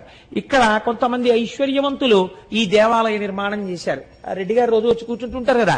ఈ ఆలయ నిర్మాణం చేసి ఇంత పెద్ద విశాలమైన ప్రాంగణాన్ని ఏర్పాటు చేసి ఇంత చక్కటి గుడిని వాళ్ళు కట్టబట్టి ఇప్పుడు ఏమవుతుంది? మనందరం రోజు వచ్చి కూర్చుని చక్కగా ఇక్కడ ఏదో పురాణం 40 రోజులో 30 రోజులో చెప్పుకోగలుగుతున్నాం. ఇప్పుడు ధన సంపత్తి దేనికి ఉపయోగపడింది? ఈశ్వరార్చనకు ఉపయోగపడింది. కాబట్టి మీకు ఏది ఉందో దాన్ని ఈశ్వరార్చన యందు వినియోగిస్తారు. ఇప్పుడు రామచంద్రమూర్తికి అనేక కళలొచ్చు, ఆయనకి నాట్యం వచ్చు. ఆయన ఏం చేశారు? నృత్యం దర్శయామి అని పరమశివుడి ముందు నాట్యం చేశారు. గీతం శ్రావయామి, శంకరుడు ముందు ఒక పాట పాడారు. ఒక్కసారి శంఖాన్ని పట్టుకుని ఊదారు. రావణాసురుడి భక్తికి రామచంద్రమూర్తి భక్తికి ఎంత తేడాయో చూడండి. ఆయన అన్నారు, స్వామిన్ శంభో మహాదేవ సర్వదా భక్తవత్సల పాహిమాం శరణాపన్నం తద్భక్తం దీనమానసం. ఈశ్వర, నేను నీ భక్తుణ్ణి, దీనుణ్ణి. ఎందుచేత? ఎప్పుడైనా లోపల నుంచి కోపం బయటికి రావచ్చు. బాహ్యమునందు అంత సైన్యాన్ని చీల్చి చెండాడి అంత పరాక్రమవంతుడైన రావణాసురుణ్ణి నేను నిగ్రహించాలి. మీరు శివుడు, మీరు మంగళప్రదుడు, మీరు నన్ను ఆశీర్వదించాలి, మీరు నాకు జయం ఇవ్వాలి. కాబట్టి శంకర నన్ను అనుగ్రహించండి అన్నారు. అనేసరికి శంకరుడు ప్రత్యక్షమయ్యాడు. ఆయనకి ప్రత్యక్షమై ఆయన చేత పూజలు అందుకుని, ఎరిమీరగ నీవు సతతము నిలువు మహేష రామనాథలింగం, నీవు ఇక్కడనే వసించు. ఇక్కడ వసించినటువంటి నిన్ను రామచంద్రమూర్తి చేత ప్రతిష్ఠింపబడిన లింగము అనబడేటటువంటి పేరుతో లోకమంతా నిన్ను ఆరాధన చేస్తుంది. అంటే శంకరుడు అన్నాడు, ఆయనే కదండి, ఆయన వాక్యమే కదండి, మరి నాగనాథలింగ ఇప్పుడే కదా మీరు విన్నారు. ఆ వైద్యనాథలింగంలో నీ మదం అణిగిపోతుందని శాపవాక్కు ప్రయోగించిన వాడు ఆయనే కదా. ఆయనే ఈయనగా వెడుతున్నాడు ఇప్పుడు. శివస్య హృదయం విష్ణుర్విష్ణోశ్చ హృదయం శివ. కాబట్టి ఇప్పుడు వెడుతున్న వాడికి పరమశివుని ఆశీర్వచనం కలిగింది. ఏమని? నీవు జయమును పొందుతావు. వాడేమడిగాడు? బలం కావాలన్నాడు. ఈయనేమన్నాడు, నాకు జయం కావాలన్నాడు. ఇది ఈశ్వరానుగ్రహం, అది అహంకారంతో కూడిన పూజ, వాడు పాడవడానికి పనికొచ్చింది. ఇప్పుడు ఆయన రామచంద్రమూర్తి యొక్క కోరిక మేరకు ఒక శివలింగంగా కూడా ఆవిర్భవించారు. తదనంతరమునందు రామచంద్రమూర్తి వెళ్ళారు లంకాపట్టణానికి, ఆయన్ని సంహరించారు. సంహరించిన తరువాత తిరిగి పుష్పక విమానంలో వచ్చేస్తున్నప్పుడు సీతమ్మ తల్లితో కలిసి పుష్పక విమానంలో వెడుతూ కిందకి చూపించారు. సీత, నీ కొరకే రావణుడిక్కడ చంపబడ్డాడు, నీ కొరకే కుంభకర్ణుడిక్కడ చంపబడ్డాడు. చూశావా, మాంసపు ముద్దలతో ఉన్న ఈ యుద్ధ భూమి రాక్షసుల యొక్క పీలుగు పెంటలతో ఎందుకు నిండిందో తెలుసా? నీ కొరకే. క్షాత్రధర్మంతో ధర్మాన్ని విడిచిపెట్టకుండా ఇంత యుద్ధం చేసి నిన్ను నాదానను చేసుకుని నేను నా యొక్క క్షాత్రధర్మమునందు పొరపాటు లేని వాడనయ్యాను, ఆయనకి ధర్మం కావాలి అని చెప్తూ సముద్రం మీదకి వెళ్ళినప్పుడు ఆయన ఒక మాట చెప్పారు. చూశావా, ఇదిగో సేతు, అదిగో అక్కడే నాకు మహాదేవుడు కనపడి నన్ను అనుగ్రహించినాడు అని చెప్పారు. రామాయణంలో యుద్ధకాండలో ఆ శ్లోకాల్లో ఈ పాదం ఉంది. ఇదే ప్రాంతమునందు నన్ను మహానుభావుడైనటువంటి మహాదేవుడు అనుగ్రహించినాడు. మహాదేవుడన్న మాటని పట్టుకుని ఇంకొక భావనతో దాన్ని తీసుకెళ్లేది పరమశివుడు కాదు అని చెప్పకూడదు, అది తప్పప్పుడు వ్యాస హృదయం పోతుంది. వ్యాసుడు సాక్షాత్ నారాయణుడు, ఆయన స్కాంద పురాణంలో చెప్పాడు, రామాయణంలో రామచంద్రమూర్తి చెప్పారు. శివానుగ్రహమును పొంది రామచంద్రమూర్తి అంతటి ధార్మికుడు, అవతార ప్రయోజనంలో మనకి నడువడి నేర్పవలసినటువంటి వాడు, ఆయన ఎందుకు శివ పూజ చేయడండి? ఏమిటి ఆయనకి బాధ? చేశాడు, శంకరానుగ్రహాన్ని పొంది ఆయన మనకి నేర్పాడు, నీకు మంగళం కావాలంటే శివలింగార్చన చేయవలెను అని ఆయన నేర్పాడు మనకి. కనుక ఇక్కడే నాకు శంకరానుగ్రహం కలిగింది అని చెప్పాడు. అయితే ఇక్కడ ఒక పెద్ద ఇబ్బంది, సాధారణంగా నేను వీరికి దిగిపోయాక అడుగుతారు, ఏమండి మరి సముద్రం దాటే ముందు రామచంద్రమూర్తి పూజ చేసి శివలింగం ఆవిర్భవించిందని మీరు అంటున్నారు, కానీ ఇవాల్టి రోజున మనం రామనాథలింగాన్ని దర్శనం చేసుకోవడానికి ఎక్కడికి వెళ్ళి దర్శనం చేస్తున్నాం అంటే, సముద్రంలో కొంత భాగం వెళ్ళిపోయిన తరువాత సముద్రం మధ్యలో ఉన్నటువంటి ఒక దీవి ఎందు కదా, మనం రామేశ్వరం దీవిలో కదా రామచంద్రమూర్తిని పూజ చేస్తున్నాం. ఈ లింగము ఆ లింగము ఒక్కట. ఒకవేళ అదే ఆ లింగం అనుకోండి, రామచంద్రమూర్తికి సాక్షాత్కరించిన శంకరలింగం అనుకోండి, అలా అయ్యుంటే మరి రామేశ్వర క్షేత్ర స్థల పురాణమునందు రావణ సంహారం అయిపోయిన తర్వాత రామచంద్రమూర్తి ప్రతిష్ఠ చెయ్యడం కోసం హనుమని కాశీపట్టణానికి పంపించి విశ్వనాథలింగం ఒకటి తీసుకురమ్మంటే హనుమకించ తాలస్యంగా వస్తే సీతాదేవి సైకతలింగాన్ని తయారు చేసిందని, రామచంద్రమూర్తి ఆ లింగాన్ని ప్రతిష్ఠ చేశారని వాళ్ళు రామేశ్వరంలో చెప్తుంటారు. పైగా అక్కడ సరస్వతీ బావి, సావిత్రి బావి, గాయత్రి బావి, నలబావి, గంధమాదన బావి, ఇన్ని బావులు ఉన్నాయి. అసలు ఆ క్షేత్రమే తడిగా ఉంటుంది, ఆ గుడంతా ఎంత పెద్ద గుడు. ఇన్ని ఉన్నప్పుడు మరి ఈ లింగము అక్కడది క్షేత్ర స్థల పురాణంలో చెప్పినట్టు ఇప్పటి వరకు వెళ్ళిన జ్యోతిర్లింగాలన్నీ స్థల పురాణానికి సరిపోయాయి. కానీ ఇప్పుడు అలా రెండు కలిసే అవకాశం ఉందా? ఇంకొకటి ఏదైనా జరిగిందా అంటే, ఈ విషయాన్ని మహానుభావుడు మల్లాది చంద్రశేఖర శాస్త్రి గారు రామాయణమునందు ధర్మ సూక్ష్మములు అన్న విషయంలో పరిష్కారం చేశారు. ఆయన ఒక మాట చెప్పారు. ఆయన కూర్మ పురాణంలోంచి ఒక విషయాన్ని ప్రతిపాదన చేస్తూ, యావత్ సేతుశ్చతావచ్చ స్థాస్యామ్యత్ర తిరోహితః, నేను తిరోహితుడనై ఉంటాను అని శంకరుడు అన్నాడు. అంటే అందరికీ నేను కనపడకుండా ఉంటాను. కాబట్టి కనపడకుండా ఉన్నాడు కాబట్టి రామచంద్రమూర్తి చేత ప్రతిష్ఠింపబడి రామచంద్రమూర్తి చేత పూజలందుకున్న శంకరుడు సముద్రమునకు ఈవలి ఒడ్డున సాక్షాత్కరించినాడు అని మీరు ఒక నమస్కారం చేసి ఆ ద్వీపంలోకి వెళితే అక్కడ మాత్రం రామేశ్వరం క్షేత్రం ఉంది. ఈ రామేశ్వర క్షేత్రంలో ఉన్నటువంటి శివలింగం సీతమ్మ తల్లి చేతులతో తీసుకొచ్చినటువంటి పోగు చేయబడినటువంటి మట్టితో ఏర్పడిన శివలింగమేనా? అప్పుడు అది నిజమేనా? రామచంద్రమూర్తి అది ప్రతిష్ఠ చేసిన మాట యథార్థమేనా? హనుమ అంతటి ప్రాజ్ఞుడు శివలింగాన్ని తేవడంలో ముహూర్తానికి ఆలస్యం జరిగిందా? అలా ఆయన చేస్తాడా? అలా ఎందుకు జరిగింది? మీరు ఇప్పుడు కొంచెం జాగ్రత్తగా అవలోకనం చెయ్యండి. అలా కాకపోతే స్థల పురాణం అలా ఉంటుందా? రామాయణంలో దీని ప్రస్తావన ఎందుకు లేదు మరి అని మీకు అనుమానం రావచ్చు. రామాయణం కావ్యం. రామాయణం సూచన చేసి విడిచిపెడుతుంటుంది కొన్ని తప్ప రామాయణం ప్రతిపాదించని విషయములు కొన్ని సత్యములు లోకంలో ఉన్నాయి. భద్రాచల క్షేత్రానికి సంబంధించిన విషయం రామాయణంలో లేదు. అందుకే కదా ఈ మధ్య ఏ వాల్మీకి వ్రాయని కథగా అని పెట్టారు దాని ముందు. ఆయన హృదయం అది. వాల్మీకి రామాయణంలో లేనిది కానీ సత్యమైనది అని. కాబట్టి సత్యం అనడానికి మీకు ఎవరి మాట అయితే మీరు సత్యం అనగలరు? వ్యాస హృదయం అయి ఉండాలి. అది వ్యాసుడు చెప్పి ఉండాలి. వ్యాసుడు చెప్తే దానికి తిరుగులేదు. ఇంకెందుకని వ్యాసవాక్కు పురాణాంతర్గతం. వ్యాసుడు పురాణాంతర్గతంగా చెప్తాడు. ఇప్పుడు వ్యాసుడు అలా ఎక్కడైనా చెప్పాడా? స్కాంద పురాణంలో నాగరఖండమునందు రామచంద్రమూర్తి చేత ఈ శివలింగము ఇలా ప్రతిష్ఠ చెయ్యబడడం యథార్థమే అని స్కాంద పురాణంలో నాగరఖండంలో వ్యాస భగవానుడు చెప్పి ఉన్నాడు. కాబట్టి అది రామేశ్వరలింగమే. ఇప్పుడు ఆ రామేశ్వర క్షేత్రంలోకి మీరు వెడితే అందులో హనుమ ఆలస్యంగా ఎందుకు శివలింగం తేవలసి వచ్చింది? బహుశః హనుమదావతారము కూడా పరమశివుని యొక్క అవతారమే శివమహాపురాణం చెప్తుంది. అందుకే ఆయన కూడా మంగళప్రదుడు, ఎప్పుడు శుభాల్ని చేస్తుంటాడు. హనుమ కూడా రాక్షస సంహారమునందు చాలా ప్రధానమైనటువంటి పాత్ర పోషించారు. హనుమ చేతితో కూడా ఒక శివలింగం ప్రతిష్ఠ అవ్వాలి అని విశ్వనాథుడు భావించి ఉంటాడు. అందుచేతనే కించిత్ ఆలస్యం అయితే ముహూర్తం అయిపోతోందని సీతమ్మ ప్రతిష్ఠించాలి. తన సంకల్పము ముహూర్తమై హనుమ ప్రతిష్ఠించాలి.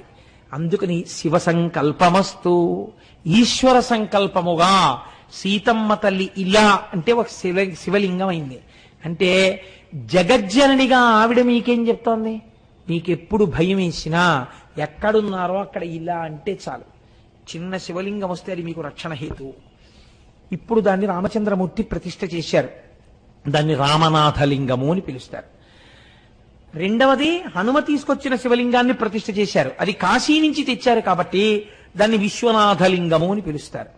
ఆ బావులలో నుండేటటువంటి నీటి యందు ఓషధీ శక్తులుంటాయి. అందుకే అక్కడికి వెడితే ఓ 5 రూపాయలు పోయినా కక్కుర్తి పడకూడదు. ఇంత యాత్ర చేసిన తర్వాత అయ్యా అన్ని బావుల్లో నీళ్లు పోయడానికి ఎంత ఇవ్వాలండి అని అడుగుతారు. అడిగితే ఆయన అంటాడు, మీకు నీళ్లు పోయడానికి ఏదో 60 బావులో 70 బావులో ఉన్నాయండి, 60 బావులు 70 బావుల్లోనూ కలిపి 500 ఇవ్వండి అంటాడు. 500 ఇవ్వమంటే మేము అంత ఇవ్వమయ్యా, ఏదో 50 రూపాయలు ఇస్తాం పోసేయని అనుకున్నాడు. పోస్తాడు. ఎలా పోస్తాడో తెలుసా అండి? మిమ్మల్ని కూడా ఇంకో 50 మందితో కలుపుతాడు. కలిపి గబ్బ గబ్బ గబ్బ గబ్బ గబ్బ గబ్బ నడిచి వెళ్ళిపోతుంటాడు. తడిగా ఉంటుంది క్షేత్రం. ఏ నూతి దగ్గరికో వెళ్ళో చేత లాగుతాడు. లాగి నించోండి అంటాడు. నించోమని 50 మందిని ఇట్టించి అటు కొడతాడు నీటి దారతో. అది మీ కళ్ళల్లో తగలచ్చు, ముక్కులో తగలచ్చు, గుండెల మీద తగలచ్చు. ప్రతి బావి దగ్గర భయమే. ముందున్న వాడికి మరీ గట్టిగా తగులుతుంది, మధ్యలో ఉన్న వాడికి పడవేమోనమేక. కాబట్టి ఆయన కొట్టి నీళ్లు పడతాయి. అందుకని అక్కడ దాకా వెళ్ళాక కక్కుర్తి పడకుండా, అయ్యా చాలా దూరం నుంచి వచ్చాం, ఆ నీళ్లు పోసుకోవాలని వచ్చాం, 500 ఇవ్వలేను కానీ పరమ ప్రీతితో నువ్వు ఇంతమందికి చేయిస్తున్నావు సేవ, నువ్వు ఇలా వృద్ధిలోకి రావాలి నాయనా అనేదో 4 మంచి మాటలు చెప్పి ఒక్క 300 పుచ్చుకుని నన్ను కృతార్థుణ్ణి చేయి, నా జీవితాంతం నిన్ను జ్ఞాపకం పెట్టుకుంటానయా అన్నారనుకోండి. నేను అలా చెప్పుకున్నవాడిని, స్వానుభవమున చెప్పు చవటలారా అందుకు చెప్తున్నా. అలా చెప్తే ఆయన అన్నాడు, ఏమీ బెంగలేదు నా వెనకాల వచ్చేయండి అన్నాడు. వచ్చి ఒక బకెట్టుడు నీళ్లు తోడగానే నా నెత్తిమించి అభిషేకం చేసేవాడు. మిగిలిన వాళ్ళకి బకెట్ వేసుకొట్టేవాడు. వాళ్ళందరికీ చిన్న కోపం వచ్చింది కూడా, ఈయనకే పోస్తుంటాడు తక్కువ డబ్బులు ఇచ్చినానని. కేవలం మాటల చేత దేవతలు మన్నన చేసి వరంబులిత్తురని చెప్పుకున్న ఉపన్యాసాలందుకు పనికొచ్చేప్పుడు. కాబట్టి రామచంద్రమూర్తి వీడు భవిష్యత్తులో రామాయణం చెప్పుకుంటాడు. పాపం నా కింకరుడు నేనంటే ఇష్టం ఉన్నవాడు అనుకున్నాడు. శివమహాపురాణంలోంచి కూడా 4 మాటలు చెప్పుకుంటాడని శివరూపంలో ఉన్న రాముడు, రాముడి రూపంలో ఉన్న శివుడు అనుగ్రహించారో. ఇద్దరి కథ చెప్పుకుంటాడు. నీళ్లు పోయకపోతే ఎలా అని ఇద్దరి రూపంలో ఒక్కడు అనుగ్రహించాడో అలా నీళ్లు పోయించి నన్ను ధన్యుణ్ణి చేశాడు. కనుక అలా పోసుకున్న తడి బట్టలతో బావులన్నీ తిరుగుతుండాలి. అదో చిత్రమైన క్షేత్రం. అక్కడ సముద్ర స్నానం చేస్తాం. అద్భుతమైనటువంటి మూర్తులు ఉంటాయి. శంకర భగవత్పాదాచార్య స్వామి వారు అలా దూరంగా చూస్తూ భవసాగరం నుంచి బయటికెత్తడానికే నేను జగద్గురువుగా వచ్చానన్నట్టుగా నలుగురు శిష్యులతో పైన కూర్చుని ఉంటారు. ద్వాదశ జ్యోతిర్లింగాలు ఉంటాయి, ఆ పైన ఉంటారు. ఎప్పుడైనా రామేశ్వర దర్శనం అత్యద్భుతమైనటువంటి దర్శనం. కనుక అక్కడ రైల్వే స్టేషన్లో గొప్పతనం ఏమిటో తెలుసా అండి? మీరు రైల్వే స్టేషన్లో కొంచెం జాగ్రత్తగా విచారణ చేస్తే మీకు చూపిస్తారు. రైల్వే స్టేషన్ ని కొత్త ప్లాట్ఫామ్ కట్టడం కోసమని తవ్వితే ఈ స్టేజ్ ఎంత ఉంటుందో అంత పెద్ద దక్షిణామూర్తి దొరికారు అక్కడ. ఆ దక్షిణామూర్తిని ఎక్కడా పెట్టకుండా ఇండియన్ రైల్వేస్ వాళ్ళు మాకు దొరికాడు స్వామి అని అక్కడే ఉన్న పెద్ద రావి చెట్టు కింద పెట్టారు. అక్కడే ఉంటాడు. మీరు రైల్వే స్టేషన్లోనే దర్శనం చేసుకోవచ్చు దక్షిణామూర్తిని. అంత గొప్ప క్షేత్రం రామేశ్వరం. అటువంటి స్థితిలో పెద్దలు అన్నారు, అక్కడే శంకరాచార్యులు వారు తీసుకొచ్చినటువంటి శివలింగాల్లో ఒక శివలింగం ఉందండి. అది సూర్యోదయం కాకుండా దర్శనం చేయాలి. స్ఫటికలింగం, ఇంత శివలింగం ఉంటుంది. స్ఫటికలింగం తెల్లవారుజామున 4 గంటలకి మీరు దర్శనం చేసుకుని 10 రూపాయలు 5 రూపాయలు టికెట్ తీసుకుంటారు. లోపలికి వెడితే స్ఫటికలింగ దర్శనానికి కూర్చోబెడతారు. చాలా చిత్రంగా ఉంటుంది, మీరు చూసి తీరాలి. శ్రీకాళహస్తిలో ఉంది స్ఫటికలింగం, కానీ అక్కడ ఇలాంటి విన్యాసాలు ఉండవు. వెనకాల లైట్ వెలుగుతుంటుంది. మన వాళ్ళకి అన్ని తేలిగ్గా తీసుకుంటారు కదా, వాళ్ళు కొంచెం జాగ్రత్తగా ఉంటారు తమిళనాట. అందుకని వాళ్ళ స్ఫటికలింగాన్ని తెల్లవారకట్ట తీసుకొచ్చి వేదిక మీద పెడతారు. పెట్టి మీరు బాగా గుర్తుపట్టడం కోసమని ఓం నిధనపతయే నమః అంటారు. పువ్వేరు ఓ ఎర్ర పువ్వు తీసుకొచ్చి దాని ముందు పెడతారు. మొత్తం శివలింగం ఎరుపైపోతుంది. అప్పుడు ఆ పువ్వు తీసేస్తారు. తీసేసి మీకు చూపిస్తారు, చూడమని. ఇలాగా తెల్లటి లింగం కనపడుతుంది. అప్పుడు పువ్వు వేస్తారు. పువ్వు కొంచెం పక్కకి తీసేస్తారు. ఓం నిధనపతాంతికాయ నమః అంటారు. ఓ పసుపచ్చటి పువ్వు అలా పెడతారు. శివలింగం అంతా పసుపు అయిపోతుంది. దాన్ని పక్కకి తీసి మళ్ళీ స్ఫటికలింగ దర్శనం చేయిస్తారు. మళ్ళీ పువ్వు వేస్తారు. అది స్ఫటికలింగ దర్శనం చేయవలసిన విధానం. అంటే నిర్గుణుడైనటువంటి పరబ్రహ్మము శుద్ధ సత్వంతో ఉంటాడు. ఆయన యందు గుణములు లోకము అలా ప్రకాశిస్తూ ఉంటుంది, ఆరోపింపబడి ఉంటుంది అని ఆ పువ్వు చూస్తే ఆ రంగులో కనబడతాడు. ఆయన అది ఆ రంగా కాదు, ఆయన శుద్ధ స్ఫటికం. ఆయన యందు ప్రకాశించింది, ప్రతిఫలించింది అని అలా మనకు ఆ స్ఫటికలింగ దర్శనం చేయిస్తారు. పెద్ద స్ఫటికలింగం ఉంటుంది. రామేశ్వరం వెళ్ళిన వాళ్ళు ఇందులో చాలా మంది ఉంటారు, చూసొచ్చి ఉంటారు అనుకోండి. ఏదో నేనే చూసినట్టు చెప్తున్నాం. కాబట్టి ఇక్కడ ఒక మాట పెద్దలు చెప్తారు.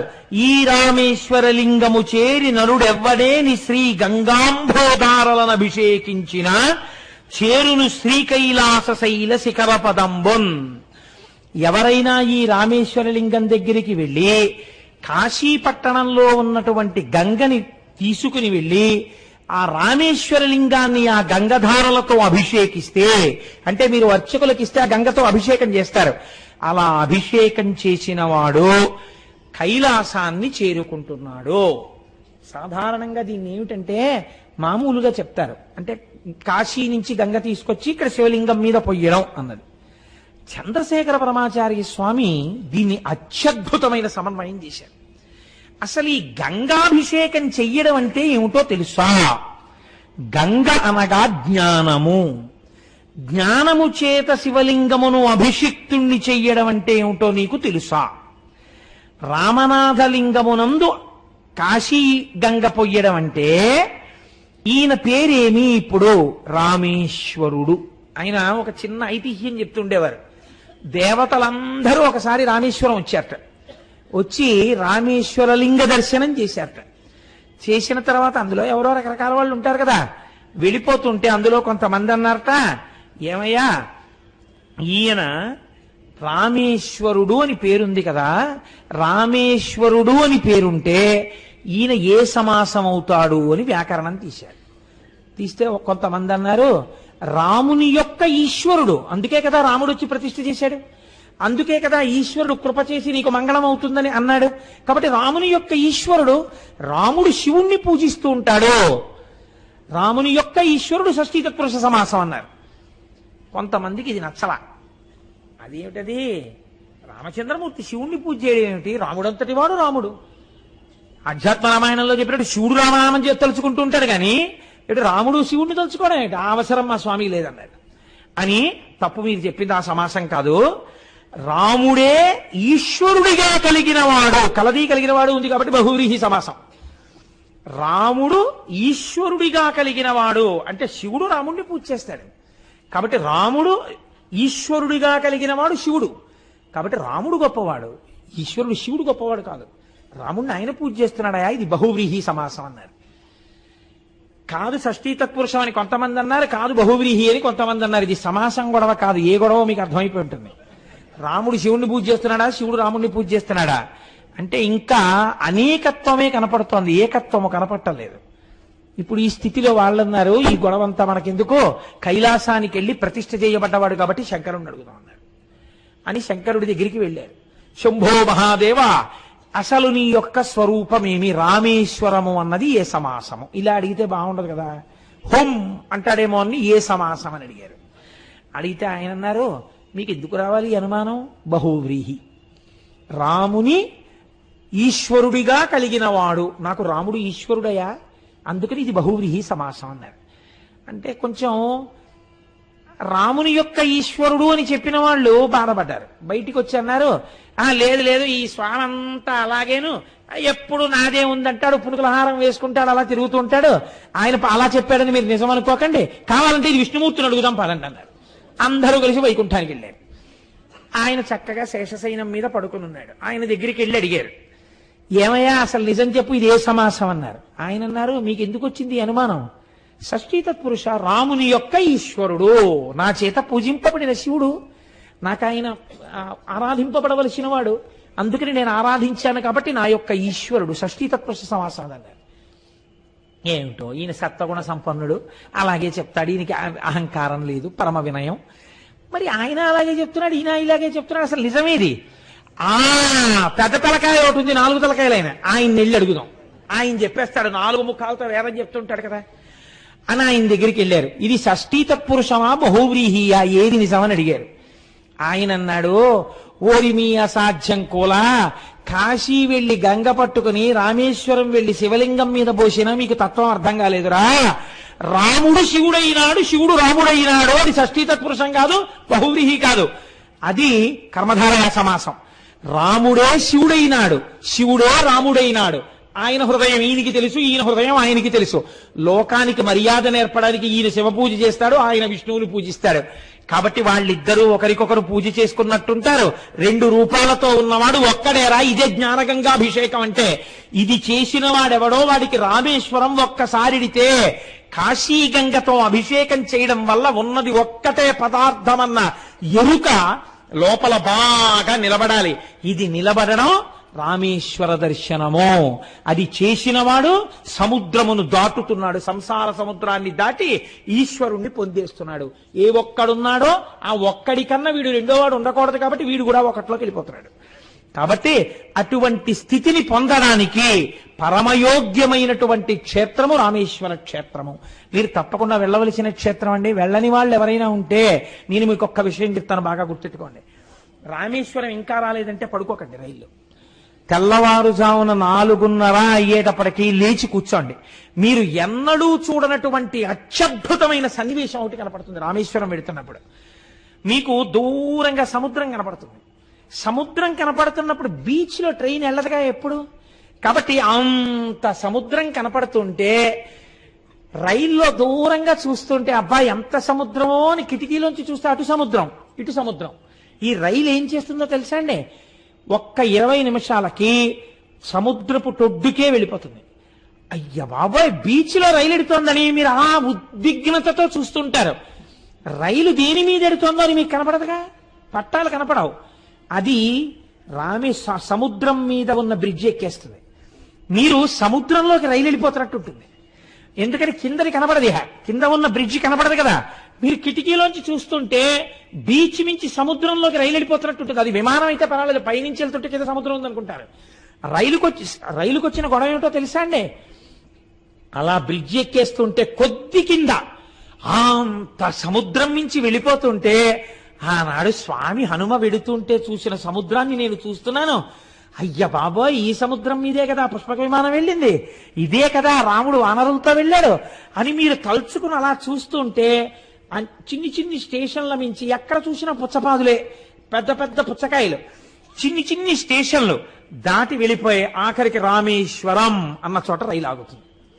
నిజంగానండి మీరు అనుభవించవలసిన సన్నివేశం.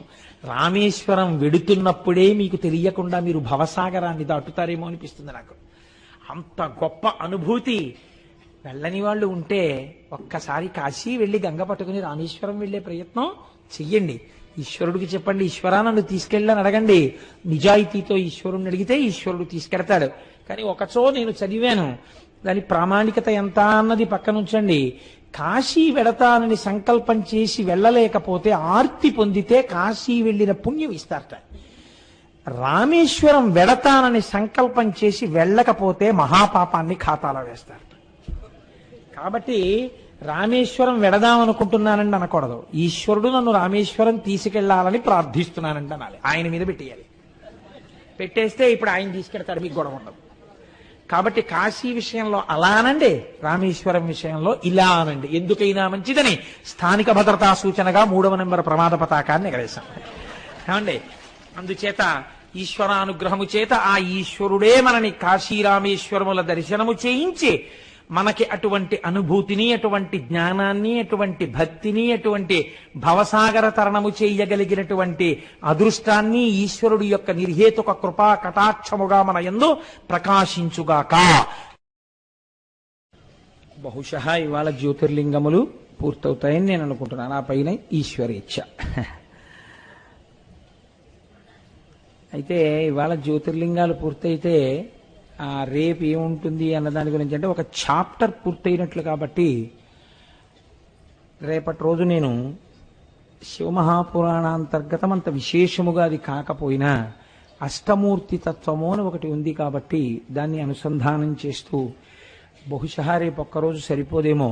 రేపు ఎల్లుండి కూడా అది శివమహాపురాణాంతర్గతము కాకపోయినా నీ చెప్పే విషయాలన్నీ అవన్నీ శివపురాణంలో లేకపోయినా అరుణాచల మహాత్మ్యముల గురించి, భగవాన్ రమణుల గురించి రేపు ఎల్లుండి చెప్పాలి అని అనుకుంటున్నాను. కాబట్టి ఎంతేత అంటే రేపు సూర్యోదయానికి త్రయోదశి తిథి ఉంటుంది కాబట్టి రేపటి రోజు సాయంకాలం, ఎల్లుండి సాయంకాలం అరుణాచల మహాత్మ్యం చెప్తాను. ఏది విన్నంత మాత్రం చేత పాపరాశి ధ్వంసం అవుతుందో, ఆ అరుణాచలము యొక్క మహాత్మ్యం ఏమిటో, ఆ రమణ భగవానుల యొక్క గొప్పతనం ఏమిటో రేపటి రోజున మనం ఒక్కసారి తలుచుకుని ధన్యులమవుదాం. ఇవాళ నాగేశ్వర జ్యోతిర్లింగము. యామ్యే సదంగే నగరీతిరమ్యే విభూషితాంగం వివిధైశ్చ భోగైః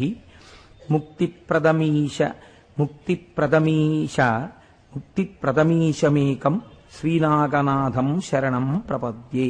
సద్భక్తిముక్తిప్రదమీశమేకం శ్రీనాగనాథం శరణం ప్రపద్యే.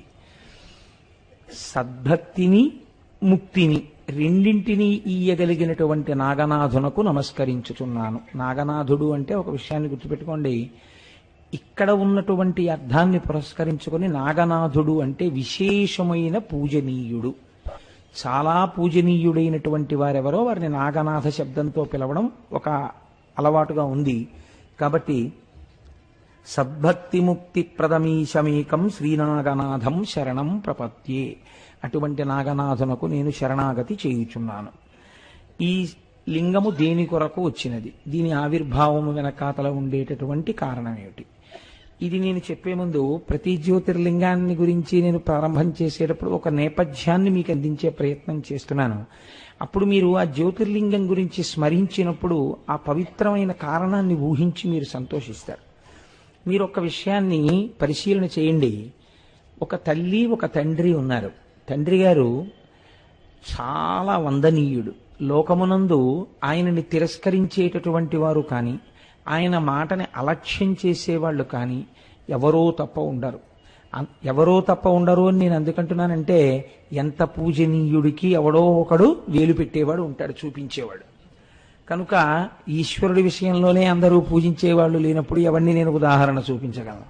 కాబట్టి చాలా మందితో పూజనీయుడైనటువంటి తండ్రి, ఆయనని అనువర్తించి ఉండేటటువంటి తల్లి.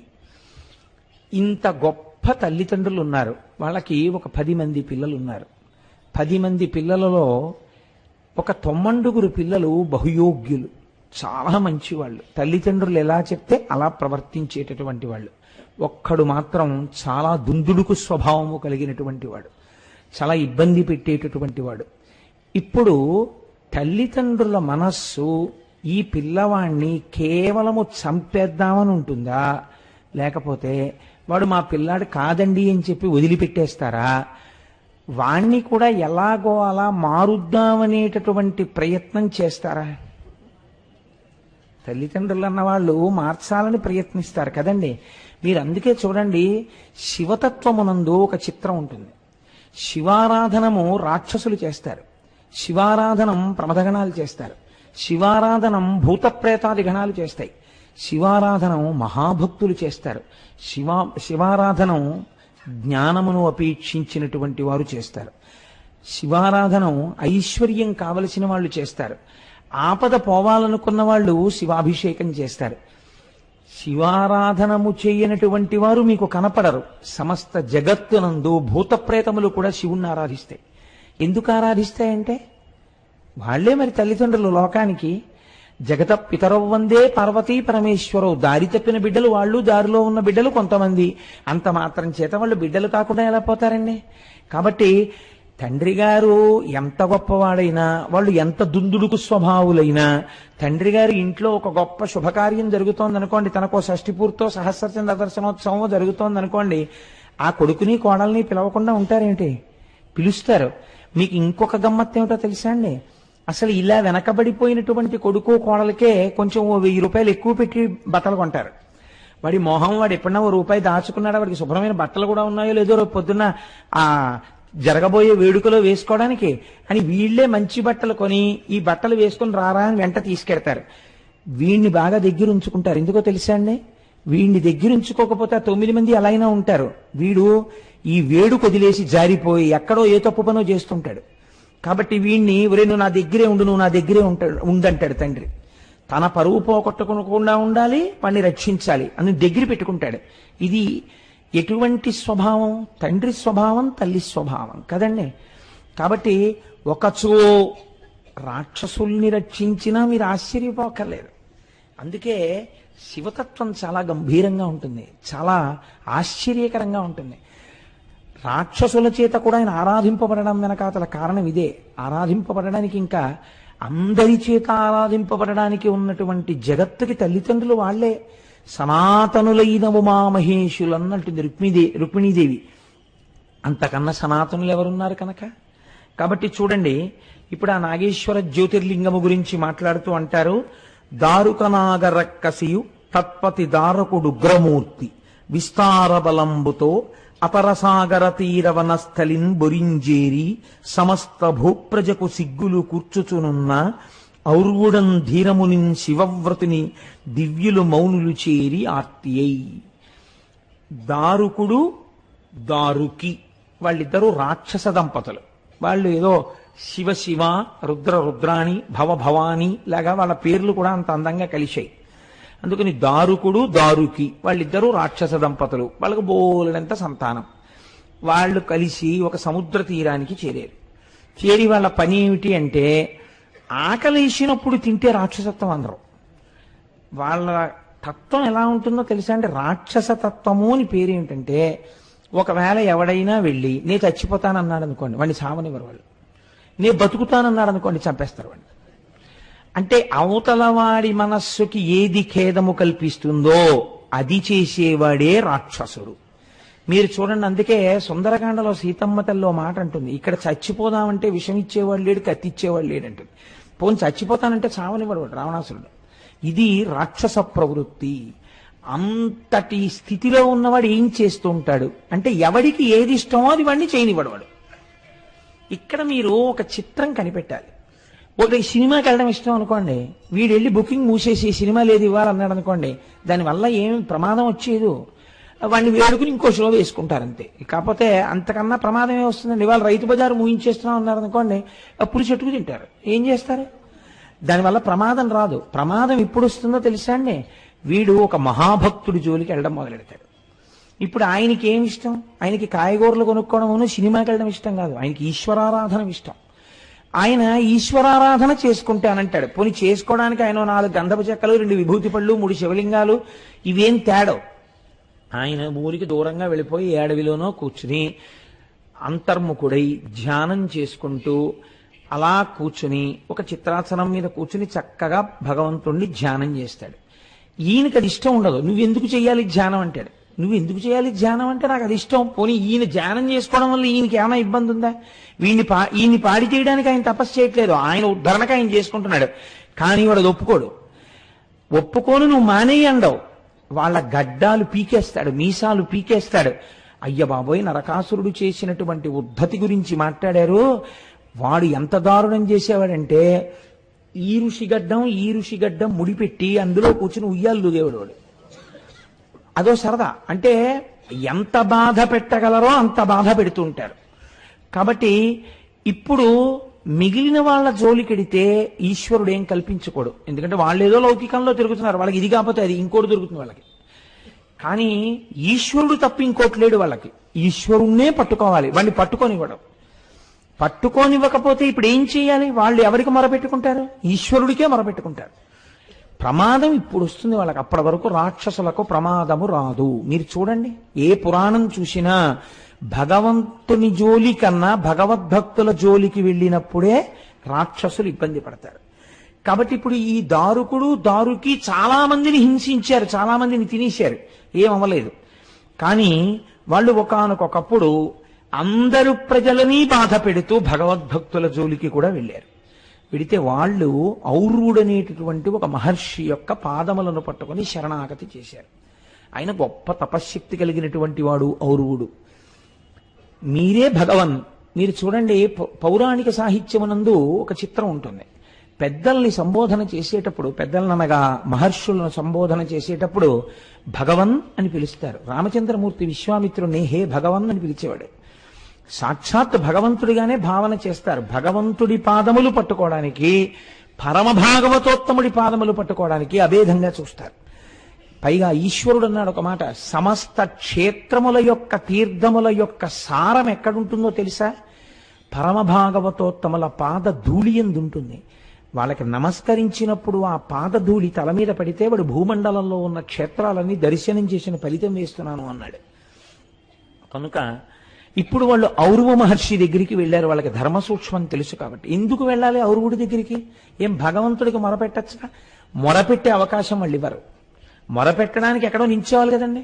వీళ్ళందరూ కలిసి మీటింగ్ పెట్టుకున్నారని తెలియగానే వాళ్ళు వచ్చేస్తారు, అందులో వాళ్ళని తినేస్తారు, చితక్కొట్టేస్తారు. కాబట్టి ఇప్పుడు వాళ్ళు ఔరువుడి దగ్గరికి వెళ్ళి ఆయన పాదములు పట్టుకుని ఆయనకి చెప్పుకున్నారు. అంటే వాళ్ళు కనీసం అందరూ కూర్చుని భగవంతుడికి తమ కష్టాన్ని నివేదించుకునేటటువంటి అవకాశం కూడా ఇవ్వనంత రాక్షసత్వం ప్రబలిపోయింది దారుకుల యందు.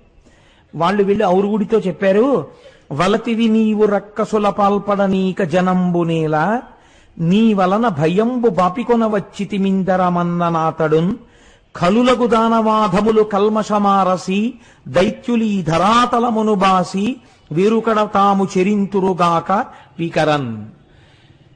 వాళ్ళు వాళ్ళ ఉద్ధతిని మార్చుకుని మంచిగా జీవితం గడిపారా? సరే, వాళ్ళ ప్రవృత్తిని మార్చుకోలేమనుకున్నప్పుడు వాళ్ళు భూమండలం మీద ఎక్కడా ఉండకూడదు. భూమండలం మీద ఎక్కడైనా రాక్షస ప్రవృత్తి కలిగినటువంటి వాడు కానీ ఉన్నాడా, ఉత్తర క్షణం వాడు మరణిస్తాడు. ఇదే నా శాపం అన్నాడు. పూర్వం ఋషుల యొక్క తపశ్శక్తి అలా ఉండేదండి. ఎంతమంది చచ్చిపోవాలి అంటే ఆయనకు అనవసరం. ఆయన తపశ్శక్తి అంతే. చేతిలోకి నీళ్లు తీసుకుని సంకల్పం చేసి విడిచిపెట్టేశాడంటే ఇంకా దాన్ని వెనక్కి తీయడం ఎవరి తరం కాదు. ఈశ్వరుడు కూడా ఒక్కొక్కచో బ్రాహ్మణ వాక్కుని వెనక్కి తీయలేక ఔదల దాల్చవలసి వచ్చింది. మీరు చూశారు కదా, చంద్రుడికి దక్షుడు శాపం ఇస్తే ఆ శాపాన్ని తీయలేదు. నీకు క్షయ వచ్చినా ఇబ్బంది లేకుండా నీకు కళలు తగ్గుతాయి, కళలు పెరుగుతాయి, నా శిరస్సు మీద పెట్టుకుంటానన్నాడంతే శివుడు.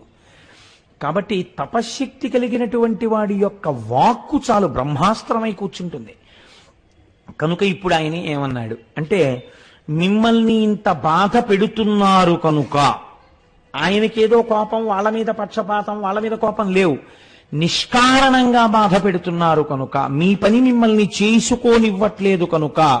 అంటే మీరు ఒక్కటి గమనించండి, పూర్వం వాళ్ళు ఇంత కష్టపడి చేసుకున్న తపస్సు దేని కొరకు వినియోగించేవారు అంటే లోక సంరక్షణార్థం వినియోగించారు వాళ్ళు. కాబట్టి ఇప్పుడు ఆయన శాపవాక్యాన్ని విడిచిపెట్టాడు. భూమండలం మీద ఎక్కడైనా రాక్షసులు కాని నివసిస్తే వాళ్ళు మరణిస్తారు. అయితే ఒక్క భేదం ఉంటుందండి. నేను ఇత పూర్వం ఒకసారి స్పృశించాను ఈ విషయాన్ని ఈ ప్రసంగాల్లోనే. ఇతర యుగాల్లో రాక్షసులు ఆకృతి చేత తెలియబడ్డారు. ఎప్పుడైనా వాళ్ళు కామరూపులై రూపాన్ని మార్చుకుంటే తెలియదు తప్ప, లేకపోతే మాత్రం వాళ్ళు తెలిసిపోతారు. మనుష్య రూపాల కన్నా రాక్షస రూపాలు భిన్నంగా ఉంటాయి. కానీ కలియుగంలో వచ్చినటువంటి పెద్ద ప్రమాదం ఏమిటంటే రాక్షసులందరూ చిత్తవృత్తులై లోపలికి వెళ్ళిపోతారు. అందరూ ఒక్కలాగే ఉంటారు. మీకు ఎవడు రాక్షసుడో ఎవడు మనుష్యుడో మీరు భేదాన్ని పసిగట్టలేరు. చిత్తవృత్తుల చేత లోపలుంటాయి. వాడు అదును చూసి కాటు వేస్తాడు. అప్పటి వరకు వాడు పరమసాత్వికుల్లా ఉంటాడు. దంభము చేత మీరు పసిగట్టలేరు. ఎవడు మంచివాడో ఎవడు చెడ్డవాడో మీరు పసిగట్టలేని స్థితి. కలియుగంలో ఈ అధికారం వాళ్ళకి ఇవ్వబట్టే వాళ్ళు ఒక్కొక్కచో చేయరాని పనులు చేయగలిగినంతగా కొన్ని పవిత్ర ప్రదేశములలోకి కూడా ప్రవేశించగలుగుతారు. ఇది కలియుగంలో ఉండేటటువంటి లక్షణం. కాబట్టి ఇప్పుడు ఏమైంది అంటే బాహ్యంలో రాక్షసులు తెలుస్తారు ఆ యుగంలో. కాబట్టి రాక్షసులు భూమి మీద ఉండకూడదు అన్నాడు. ఇప్పుడు చిత్తవృత్తులతో సంబంధం లేదు. ఇదే కలియుగం అయితే అందరూ పడిపోతారు. ఎవరో ఒకరో ఇద్దరో మిగులుతారు. కాబట్టి ఏమైంది, ఈ రాక్షసులందరికీ ప్రమాదం వచ్చింది. ఈ వార్త తెలిసింది రాక్షసులకి. ఒరే అసలు మనం అందరం భూమండలం మీద ఉండకూడదు సార్. ఇప్పుడు ఎలా మొదటికి మోసం వచ్చింది అంటారు చూసారా, అది జరిగింది. వాళ్ళకి ఏమిటి ఉండాలి, వాళ్ళకి పోన్లేరా ఇక్కడ కాకపోతే ఇంకో చోటుకు పోయి ముక్కు మూసుకు కూర్చుంటాం అనుకోవడానికి వాళ్ళు అలా ఉండరు. వాళ్ళ జీవితం దేంతో ఉంది, ఇంకోని బాధ పెట్టడంతో ఉంది. వాళ్ళకి బాధ పెట్టడానికి ఎవరు ఉండాలి, వాళ్ళకి రాక్షసులు ఉంటే బాధ ఎలా పెడతారు? మనుషులు దొరకాలి వాళ్ళకి, బాగా ఏడిచే వాళ్ళు ఉండాలి, నిత్యం ఆర్తనాదాలు వినపడుతుండాలి వాళ్ళకి. అప్పుడు వాళ్ళు సంతోషంగా పడుకుంటారు. కాబట్టి ఇప్పుడు మనకి మన బతుకులు ఎలా పెడతాయిరా అని వాళ్ళు బెంగెట్టుకున్నారు. బెంగ పెట్టుకుని ఆలోచన చేస్తుంటే దారుకి ఒక మాట చెప్పింది. కడలి కుక్షియందు కాపురం బుండి ఈ పరిజనులను మనము ప్రక్కలందు తిరుగు తరణి జనుల చెరపట్టి వారల ధనము చూరకొంద మనవరతము. నాకు పార్వతీదేవి గురించి నేను ఎప్పుడో ఒకసారి తపస్సు చేశాను. తపస్సు చేస్తే శాంభవి నాకు ప్రత్యక్షమైంది. మీరు వింటున్నారా? నేను మొట్టమొదటే చెప్పాను, తప్పు మార్గంలో ఉన్న కొడుకైనా తల్లిదండ్రులే. దారుకి తపస్సు చేసింది, ఆవిడ ప్రత్యక్షమైంది. ఆవిడ్ని ఈవిడ చిత్రమైన వరం అడిగింది. ఎందుకు అడిగిందో తెలియదు. నా వారిని రక్షించుకునే శక్తి నాకు ఇమ్మని అడిగింది. తథాస్తు అందావిడ. కాబట్టి నాకు పార్వతీదేవి అనుగ్రహం ఉంది. నేను రక్షించుకోగలను, ఎక్కడైనా పెట్టి బతికించగలను. భూమి మీద కదా ఉండద్దన్నాడు, సముద్రం మీద ఉందాం మనం. ఆవిడ శక్తితో, ఆవిడిచ్చిన తపశ్శక్తితో నా వెంట మీరు రండి, నా వారిని నేను చూపించిన రాక్షసులందరూ సముద్రం మీద బతకగలం. కాబట్టి పదండి. ఎంత చిత్రమో చూడండి. అయితే వీళ్ళన్నారు బతకడం కాదు మనకి, మేము అలా ఉండమంటే మేము బతకలేము, మాకు ఏడిపించడానికి ఎవరు దొరుకుతారు అన్నారు. అంటే ఆవిడంది, ఆ బెంగెందుకు మీకు? సముద్రం మీద ఓడలలో మనుషులు తిరుగుతారు, వ్యాపారార్థమై తిరుగుతుంటారు. వాళ్ళని పట్టుకుందాం. 100 మంది 200 మంది 300 మంది దొరుకుతుంటారు.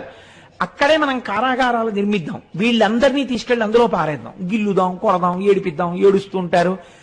అలా ఏడిపిస్తూ మళ్ళీ ఇంకో ఓడ దొరికినప్పుడు వీళ్ళని తినేద్దాం, మళ్ళీ ఆ ఓడలో వాళ్ళని మళ్ళీ కారాగారంలో పెడదాం. కాబట్టి రండి, మనందరం చక్కగా సముద్రం మీద బతుకుతూ, ఔరుడు మనం ఏం చేయగలరు? ఇంకా భూమి మీదకి వస్తే కదా చేస్తాం, సముద్రం మీద బతుకుదాం. చూడండి, అడిగిన వరంలో తప్పులేని స్థితి మీకు కనపడుతుంది. ఎందుకంటే ఒక తల్లిగా, ఒక స్త్రీగా కోరుకోవడంలో తప్పు లేదు. ప్రవృత్తి దోషం ఉంది. రాక్షస ప్రవృత్తి ఏం చేసింది? తన వారిని బతికించుకోవడం వరకు విడిచిపెడితే మీరు దారుకి యందు దోషం పట్టడానికి వీల్లేదు. కానీ ఆవిడ ఏమందంటే, ఈ పరిజనులను మనము ప్రక్కలందు తిరిగి తరుణ జనుల చెరపట్టి వారల ధనము చూరగొంద మనవరతము. వాళ్ళ డబ్బులు ఆగేద్దాం, ఏడుస్తారు వాళ్ళు. కాబట్టి వాళ్ళని హింస చేద్దాం, రండి సముద్రం మీదకి వెళ్ళిపోదాం అంది. అనేటప్పటికీ సరే బాగుంది, అయితే ఇక్కడ ఉంటే చచ్చిపోతాం. కాబట్టి ఇప్పుడు వాళ్ళకి ఏమిటి, వెళ్ళిపోవడమే. అందరూ సముద్రం మీద పడ్డారు. హాయిగా సముద్రం మీద ఉండేవారు, వచ్చేవాళ్ళని వెళ్ళేవాళ్ళని. అప్పుడప్పుడు వాళ్ళకి ఎలాగో అలవాటు ఉంది, పాతాళలోకానికి పోతారు, పైకి వస్తూ ఉంటారు. అటుగా వెడుతున్నటువంటి ఓడలలో ఉన్నటువంటి జనుల్ని చెరబట్టి తీసుకెళ్లి వాళ్ళని హింస పెడుతుండేవారు. నేను మీకు ఇక్కడ ఒక విషయాన్ని చెప్పవలసి ఉంటుంది. ఈశ్వరుడు ఒక మాట చెప్తాడు, ఎప్పుడైనా రాక్షసులు కాని మనుష్యులే కాని చాలా ఉద్ధతితో నా అంత వాణ్ణి నేనని చెలరేగి ప్రవర్తిస్తుంటే ఈశ్వరుడు వాడి జోలికి వెళ్ళడు. ఎందుకు వెళ్ళడో తెలుసండి, మనకి లోకంలో ఇలాంటి వాళ్ళు కనపడతారు. చాలా మంది ఇలాంటి ప్రశ్న ఒకటి వేస్తూ ఉంటారు, ఏమంటే ఫలానా వాడు ఉన్నాడు, వాడు ఎన్నడూ గుడికే వెళ్ళడు, అసలు భగవన్ నామమే చెప్పడు, నిద్ర లేచిన దగ్గర నుంచి పరపీడనం తప్ప వాడికి ఇంకొకటి తెలియదే, వాడికి ఎక్కడలేని ఐశ్వర్యం వస్తోంది, ఎక్కడలేని భోగం అనుభవిస్తున్నాడు, ఎక్కడలేని సంతోషంతో ఉంటున్నాడు, ఇంకా మరి ఈశ్వరుడు అన్నవాడు ఎక్కడున్నాడండి, వీడేమో ఇంత మంచివాడు పాపం ఏదో భగవన్నామని చెప్పుకుని తిరుగుతుంటాడు, వాడికేమో అన్ని కష్టాలే, ఏమిటండి ఈశ్వరుడు ఉన్నాడని ఎలా నమ్మమండి ఈ రెండింటి చేత అంటారు. మీరు ఒక విషయం ధర్మ సూక్ష్మాన్ని బాగా పసిగట్టండి. గతంలో చేసుకున్నటువంటి పుణ్యరాశి అపారంగా ఆయన ఖాతాలో ఉంది. అది ఈ జన్మలో ఏమైపోతుందంటే ఖర్చే అవుతోంది. ఇలా పెట్టింది లేదు, ఈశ్వరుడి దగ్గరికి వెళ్ళింది లేదు, తిరిగి ఖాతాలో పడింది లేదు. కాబట్టి ఇప్పుడు ఏమైపోతుందంటే ఉత్తర జన్మల యందు దారిద్ర్యమును అనంతముగా అనుభవిస్తాడు. సరికదా, ఈ ప్రవృత్తి లోపల ఉండిపోతుంది. ఉండిపోవడం వల్ల అధోయోనులలోకి వెళ్ళిపోతారు, నానా కష్టములు పడిపోతారు. అందుకే ఐశ్వర్యం ఉండడం ఎప్పుడూ తప్పని శాస్త్రం చెప్పలేదు. నీకు ఐశ్వర్యం ఉండాలని కోరుకో, ఎంత డబ్బైనా సంపాదించు, ఏం పర్వాలేదు, న్యాయార్జితమైన సొమ్ము ఎంత ఉన్నా ఇబ్బంది లేదు. కానీ మనస్సు ఈశ్వరుడి యందుండి భగవద్భక్తుల జోలికి వెళ్లకుండా వినయంతో నీ శిరస్సు వంచగలిగితే నీకే ప్రమాదం రాదు. ఇది తప్పితే ప్రమాదం వస్తుంది. మరి రెండో ఆయనకి గతంలో చేసుకున్న పుణ్యం లేదు, కానీ ఈ జన్మలో ఎందుకు నిలదొక్కుకోగలుగుతున్నాడంటే పట్టుకున్నాడు భగవంతుడి పాదాలు. కాబట్టి ఇప్పుడు తట్టుకోగలుగుతున్నాడు అంత కష్టాన్ని. కాబట్టి రెండిటి వైపు నుంచి సమానంగా వస్తుంటుంది ఈశ్వరానుగ్రహం. ఇది లేదనుకోండి చాలా ఇబ్బందిగా ఉంటుంది. మీరు లోకంలో చూడండి, మీరు ఏదైనా తినాలి అంటే ఏం తెచ్చుకుంటారు? రోజు తినడానికి నెల్లాళ్ళకి బియ్యం తెచ్చుకుంటారు.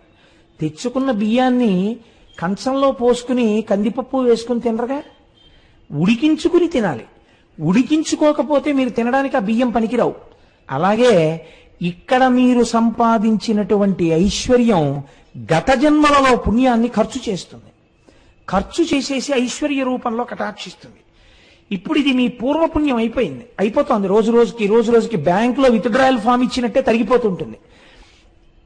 ఈ జన్మలో అంటే ఈ భార్య ఉంది, పిల్లలు ఉన్నారు. వచ్చే జన్మలో నీకు భార్య పిల్లలు ఉంటారు. జీవుడు అదే జీవుడు కదండి.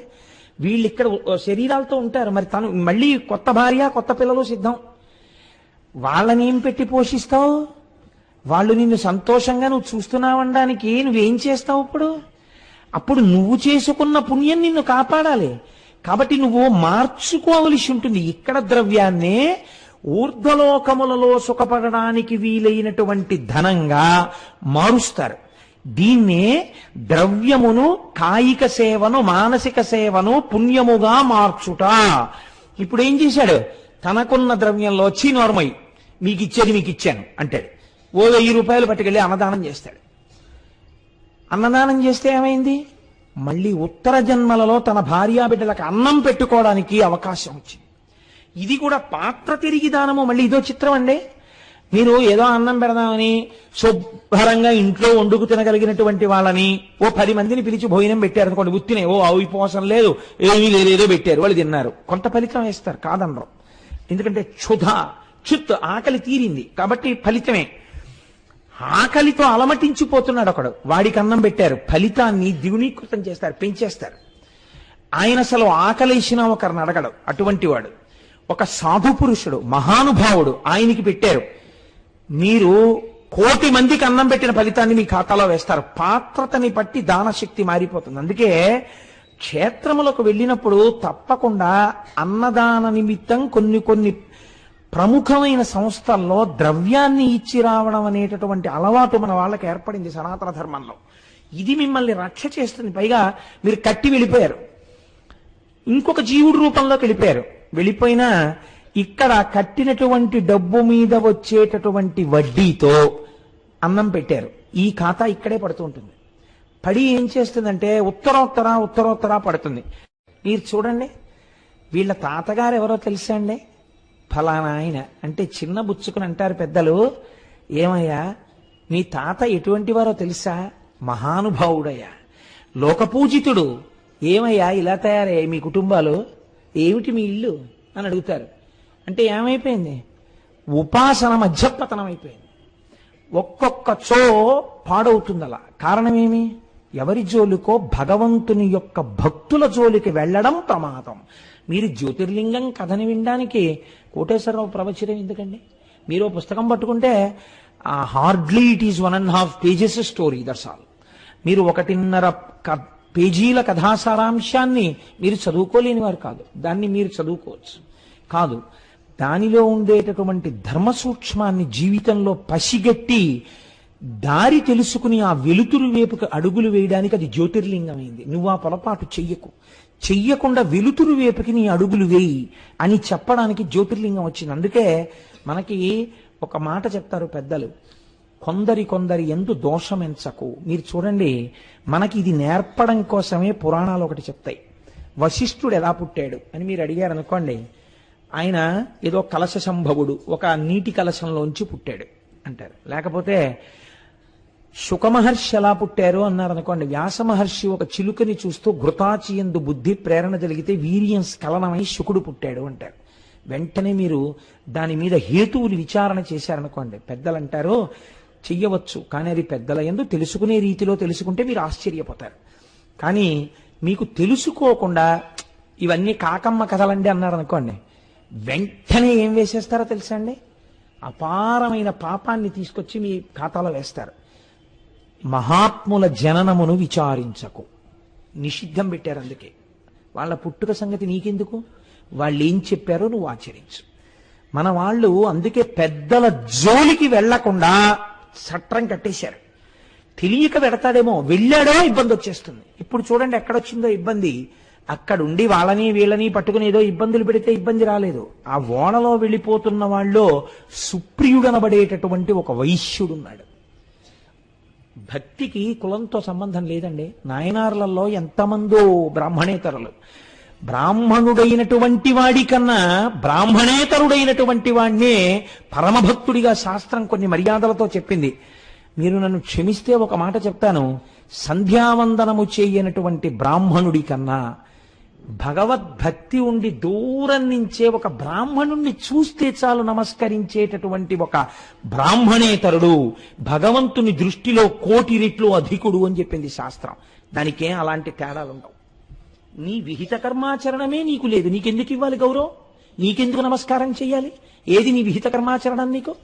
కనుక నిలదీసి మాట్లాడుతుంది. ఆయన వైశ్యుడే కావచ్చు, కానీ ఆయన గొప్ప భగవద్భక్తి కలిగినటువంటి వాడు. ఈ సుప్రియుణ్ణి పట్టుకున్నారు వాళ్ళు. వాళ్ళకి తెలియదు, భక్తుడి జోలికి వెళ్ళడమే వాళ్ళకి ఎక్కువ ఇష్టం. ఎందుకని? వాడు భగవదారాధనం చేసుకుంటాడు, చెయ్యకుండా వీళ్ళు చేస్తారు. అక్కడే వీళ్ళ పతనం ప్రారంభం అవుతుంది. ఇది బాగా ఎర్రసిరాతో అండర్లైన్ చేసి పెట్టుకోండి. మన తరాలు మన వంశం బాగా ఉండాలంటే భగవద్భక్తుల జోలికి వెళ్ళరాదు.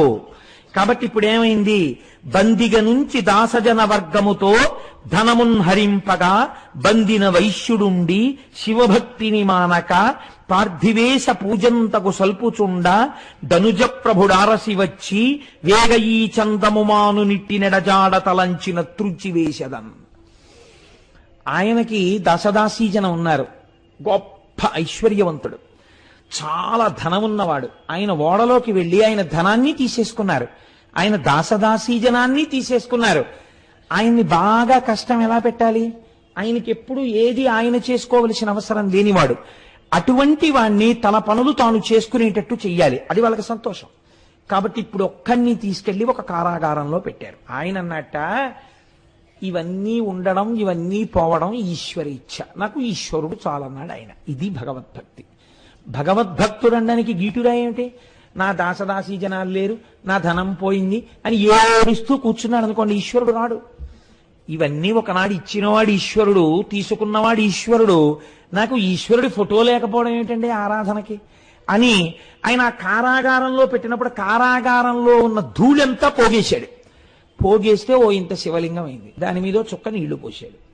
అది కొంచెం హార్డ్ క్రిస్టల్ అయింది, గట్టిగా. పార్థివలింగాన్ని చేశాడు. ఆరాధన చెయ్యాలనుకున్న వాడికి, భగవద్భక్తి ఉన్నవాడికి భగవంతుడు లేని ప్రదేశం ఎక్కడుందండి? ఇది భక్తి అంటే. అంతేకాని మా ఇంట్లో అయితే పూజామందిరం ఉండేదండి, చక్కగా ఈ పాటికి పూజ చేసుకుంటూ ఉండేవాడిని. Something is basically wrong with you. నీలో ఏదో దోషం ఉంది, నీ ఉపాసనలో దిద్దుకోవాలి. ఆ మాట అలా అనకూడదు. అలా అన్నావంటే నీకు ఇంకా ఆ ఉపాసన సరిగ్గా చేత కాలేదు. కాబట్టి ఇప్పుడు ఎక్కడ చేస్తున్నాడు పూజ? కారాగారమునందు కొద్దిగా మట్టితో పార్థివలింగాన్ని చేసి ఆరాధన చేసేస్తున్నాడు ఆయన. అంతేగాని నేను పార్థివలింగం చేసుకుంటానంటే మంత్రాలతో అంటే పంపిస్తాడేంటి రాక్షసుడు? ఇప్పుడు ఆరాధన చేస్తున్నాడు. ఆరాధన చేస్తే ఈయనకి ఏమిటండి బాధ? ఇదే రాక్షస ప్రవృత్తి అంటే. ఇప్పుడు ఇలా వెడితే తప్ప రాడు ఈశ్వరుడు. కాబట్టి ఇప్పుడు ఆయన జోలికి వెళ్ళాడు. ఆయన జోలికి వెళ్ళి అన్నాడు, నువ్వు ఈ పని చెయ్యకూడదు అన్నాడు. ఆయన అన్నాడు, ఎందుకు చేయకూడదు అన్నాడు. ఎందుకు చేయకూడదు? నీకు అనవసరం, నువ్వు ఈశ్వరారాధన చేయకూడదు. నువ్వు శివ అన్న నామం చెప్పినా, నువ్వు అలా ఆరాధన చేసినా, నువ్వు ధ్యానంలో కూర్చున్నా, నువ్వు కన్నులు మూసినా, నువ్వు భగవంతుణ్ణి స్మరిస్తున్నావన్న అనుమానం ఏమాత్రమైనా నాకు కలిగితే నీ శిరస్సు త్రుంచేస్తానన్నాడు. అంటే ఆయన అన్నాడు, ఒక్క నాటికి మానను. ఎందుకు మాననో తెలుసా? నాకొక్కటే నమ్మకం, నన్ను రక్షించేవాడు శంకరుడు. నువ్వెవడివి తుంచడానికి? నువ్వు తుంచడానికి నా తలకాయని ప్రయత్నం చేస్తే నన్ను రక్షించేవాడి చేతిలో నీ తలకాయ తుంచబడుతుంది. తుంచగలిగిన వాడు నా తండ్రి అని నాకు నమ్మకం ఉంది. అందుకే నేను ఆయన పాదాలు పట్టుకున్నాను. మీరు ఒక తేడా చూడండి. ఈయన వాణ్ణి చంపేసి నా పూర్వ వైభవం మిమ్మల్ని ప్రార్థన చేయలేదు. ఈయన ఏం చేస్తున్నాడు? చాలు నాకు పార్థివేశార్చ ఈశ్వరార్చన చేసుకుంటున్నాడు. ఇప్పుడు వద్దంటే అంటున్నాడు. మీరు భక్తికి ఎటువంటి భక్తుడు జోలికెడితే ఈశ్వరుడు వస్తున్నాడో మీరు గమనించండి. అంతేగాని ఏదో మా ఇంట్లో కూర్చుని కాసేపు పూజ చేస్తే ఆ మటకా నా కోసం ఈశ్వరుడు వచ్చేస్తాడండి ప్రతిజ్ఞ చేస్తానంటే కుదరదు. మీకు ఈ స్థాయి భక్తి ఉండాలి, అది పెంచుకోవాలి మీరు క్రమక్రమంగా. కాబట్టి ఇప్పుడు ఏమైంది? నన్ను రక్షించేటటువంటి వాడు రక్షించి తీరుతాడు. నా రక్షణ వాడి యందున్నది. కాబట్టి నేను ఇదే మీకు చెప్పింది. పెద్దల జోలికి వెడితే వాళ్ళు పూజామందిరంలో చెప్తారు, అక్కడ ఇక్కడ చెప్పరు. ఇప్పుడు ఆయన బయలుదేరతాడు. అప్పుడు నీకు ఇంకో చోటు చెప్పుకోవడానికి నీకు ఉండదు. కాబట్టి నా రక్షణ వాడి యందున్నది, కాబట్టి నువ్వు త్రుంచలేవు అన్నాడు. ఇప్పుడు వాడు త్రుంచే ప్రయత్నం చేస్తే రక్షించేవాడు వచ్చి తీరుతాడు కదండి. ఇది ఈశ్వరావిర్భావం అంటే. కాబట్టి పెద్దల జోలికి వెళ్ళరాదు. ఇప్పుడు ఏమైంది? వాడు వెంటనే ఓ కత్తోటి తీసుకుని ఆ కంఠం మీద నరికేయడం కోసమని అపారమైన ఉగ్రరూపంతో, అసలే రాక్షసుడు, ఆ కత్తి తీసి ఆయన కంఠాన్ని నరికేయబోతున్నాడు. సాధారణంగా మీరు ఒకటి గమనించండి, దీన్ని పరమభక్తితో కూడిన శరణాగతి అంటారు. దీనికి విశ్వాసం ఉండాలి. మామూలుగా మనమైతే ఏం చేస్తాం? ఓ కత్తో ఓ కర్రో పెట్టి కొడుతున్నారు అనుకోండి, ఇలా చెయ్యో ఏదో అడ్డం పెడతాం. వాళ్ళు అది కూడా పెట్టరు. వాళ్ళు ఏం చేస్తారంటే, నేను అడ్డు పెట్టుకుంటే నన్ను నేను రక్షించుకున్నట్టు. నేను పెట్టుకోవడం ఎందుకు? అది ఈశ్వరుడు చూసుకుంటాడంటారు. ఇలాంటి వాళ్ళకి తగిలిన దెబ్బలు ఈశ్వరుడి వీపు మీద పడ్డాయి తెలుసా అండి. కొన్ని సమయాల్లో తెలియక భక్తులు కొట్టారు. ఒక్కొక్కసారి కొడితే దెబ్బలు ఈశ్వరుడి పేరు వీపు మీద పడ్డాయి. పురంధరదాస్ గారు శిష్యుడిని పిలిచి కొడితే, ఇంకా పెట్టవేరా వేడి నీళ్లు స్నానానికని కొడితే ఆ ఏడుస్తున్నాడు. పాపం వేడి నీళ్లు పెట్టట్లేదని బెంగ పెట్టుకుంటున్నాడని సాక్షాత్తు పాండురంగడు వేడి నీళ్లు పట్టుకుని వచ్చాడు. వేడి నీళ్లు పట్టుకుని వస్తే, ఇంత ఆలస్యం సుప్రభాతం అయిపోతుంది, ఎక్కడ తిరుగుతున్నారు అప్పన్న అని చెప్పి జుట్టు పట్టుకుని వంచి వీపు మీద కొట్టాడు. ఆయన కొట్టేసి వేడి నీళ్లు స్నానం చేసి పాండురంగడి గుళ్ళోకి వెళ్ళారు. వెళ్ళేటప్పటికే పాండురంగడి వీపు వాచిపోయి ఉంది. అభిషేకానికి బట్టలు తీస్తే వీపు వాచిపోయి ఉంటే, అయ్యయ్యో ఇదేమిటి స్వామి, ఈ చేతి తట్టి ఏమిటి, ఈ వాపు ఏమిటి, ఎవరు కొట్టారు నిన్నని అడిగారు. ఇవి యథార్థములండి. ఎలా కొట్టారని అడిగితే పాండురంగడు మాట్లాడాడు. పురంధరదాస్ కొట్టేశాడన్నారు. అన్నన్నా నేనెప్పుడు కొట్టానని అడిగిన. కొట్టకపోవడం ఏమిటి? సుప్రభాతానికి వేళ అయిపోతుందని నువ్వు బెంగెట్టుకుంటుంటే వేడి నీళ్ళు ఎట్టుకొచ్చాను మీ సేవకుడు ఎక్కడికో పెడితే, ఇంత ఆలస్యం అని కొట్టే వీపు మీద, వీపు వాచిపోయిందన్నాడు.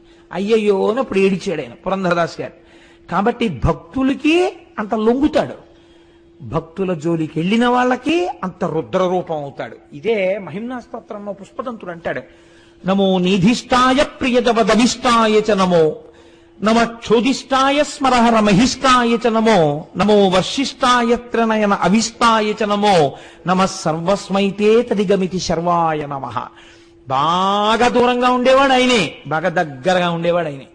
కాలంలో ముందు పుట్టిన వృద్ధుడు ఆయనే, అందరికన్నా యవ్వనంలో ఉండేవాడు ఆయనే. కాబట్టి ఆయన యందు నువ్వు ఈ ఒక గుణమును ఆరోపించి చెప్పడం కుదరదు. కాబట్టి ఇప్పుడు ఆ సుప్రియుడి మీదకి కత్తెత్తితే ఆయన తనని తాను రక్షించుకునే ప్రయత్నం చేయడు. మీకు ఇలాంటి భక్తులు కనపడతారు. ప్రహ్లాదుడు తన్ను నిశాచరుల్ పొడవ దైత్య కుమారుడు మాటి మాటి కోపన్నగశాయి, ఓ ధనుజభంజన, ఓ సర్వాపన్న శరణ్య, ఓ అఖిల పావనయంచు నుతించు కాని తా కన్నుల నీరుతాడు భయకంప సమేతుడు కాడు భూవర. శూలం పెట్టి పొడుస్తుంటే చెయ్యి కూడా అడ్డం పెట్ల. అయినా సరే వీడు ఎలా చచ్చిపోతాడు రా అని బెంగెట్టుకున్నాడు హిరణ్యకశిపుడు చావలా పొడిస్తే. ఇది ఈశ్వరుణ్ణి కదిపేస్తుంది అటువంటి భక్తితో కూడిన శరణాగతి. కాబట్టి ఇప్పుడు ఆ సుప్రియుడు ఏం చేశాడు? ఆయన కత్తి తీసి నరకబోతుంటే, రక్షింపుము శంకరనను రక్షింపుము సకలలోక రక్షాదక్ష, రక్షింపుము శివ దుష్టులచే క్షయమునంద నీక సేవకుని కృపన్. ఈశ్వర, నేను నీ సేవకుడను, రక్షింపుము శంకర, రక్షింపుము సకలలోక రక్షాదక్ష. నన్ను రక్షించడం నీకు పెద్ద లెక్క, సకల లోకములను రక్షింపగలిగినటువంటి సమర్థుడవైన ఓ శంకర, రక్షింపుము శివ, నన్ను రక్షించు. దుష్టులచే క్షయమునందనీక, నీకు విరోధభావము కలిగి నీ యందు విరోధభావము కలిగినటువంటి ఈ రాక్షసుడి చేత నేను నిహతుడను కాకుండా నన్ను కాపాడు అని శరణాగతి చేసి 2 చేతులతో ఆయనకి నమస్కారం చేశాడు. చేసేసరికి ఈయన ఆరాధన చేస్తున్నటువంటి ఆ పార్థివలింగంలోంచి ఒక్కసారి పరమశివుడు ఆవిర్భవించాడు. రుద్రరూపంతో ఆవిర్భవించడం, త్రిశూలం పెట్టి దారుకుణ్ణి ఒక్క దెబ్బ కొట్టడం, వాడు పారిపోవడం, ఆయన యొక్క ఉగ్రమైన దృష్టికి కొన్ని వందల మంది చుట్టుపక్కల రాక్షసులు బూది కుప్పలై పడిపోవడం ఏకకాలమనందు జరిగిపోయి. చిత్రం ఏమిటంటే ఆ వచ్చినటువంటి పరమశివుని యొక్క అర్ధభాగమునందు పార్వతీదేవి ఉంది. ఆవిడంది టక్కని చేపట్టుకుని ఆగండి ఆగండి ఆగండి ఆగండి, ఏమిటా ఉద్ధతి, ఏమిటి అలా కాల్చేస్తున్నారు? నా వారిని రక్షించుకునే శక్తి నాకిమ్మని ఆ దారుకి అడిగింది. నేను వరం ఇచ్చాను. ఇప్పుడు మీరు ఇలా కాల్చేస్తే నా వరం ఏమవ్వాలి? ఎంత చిత్రంగా ఉంటుందో చూడండి. అమ్మ ఇటు భక్తుణ్ణి రక్షించారుగా, ఆవిడ నాకు భక్తురాలైంది, ఆవిడ నన్ను శరణు వేడింది, తపస్సు చేసింది, నేను వరం ఇచ్చాను. ఇప్పుడు మీ రక్షణ వలన నా వరము వమ్మైపోతే అప్పుడు నేనేమవ్వాలి? నేను మీరు ఒకటే, మన ఇద్దరమని లేంగా, మన ఇద్దరి మనస్సు ఒకటేగా. అయినప్పుడు మీరు అలా ఎలా సంహరిస్తారు? కాబట్టి సంహరించడానికి వీల్లేదు, ఇంకిక్కడతో ఆపేయండి రాక్షస సంహారం, ఇంకా చెయ్యొద్దండి.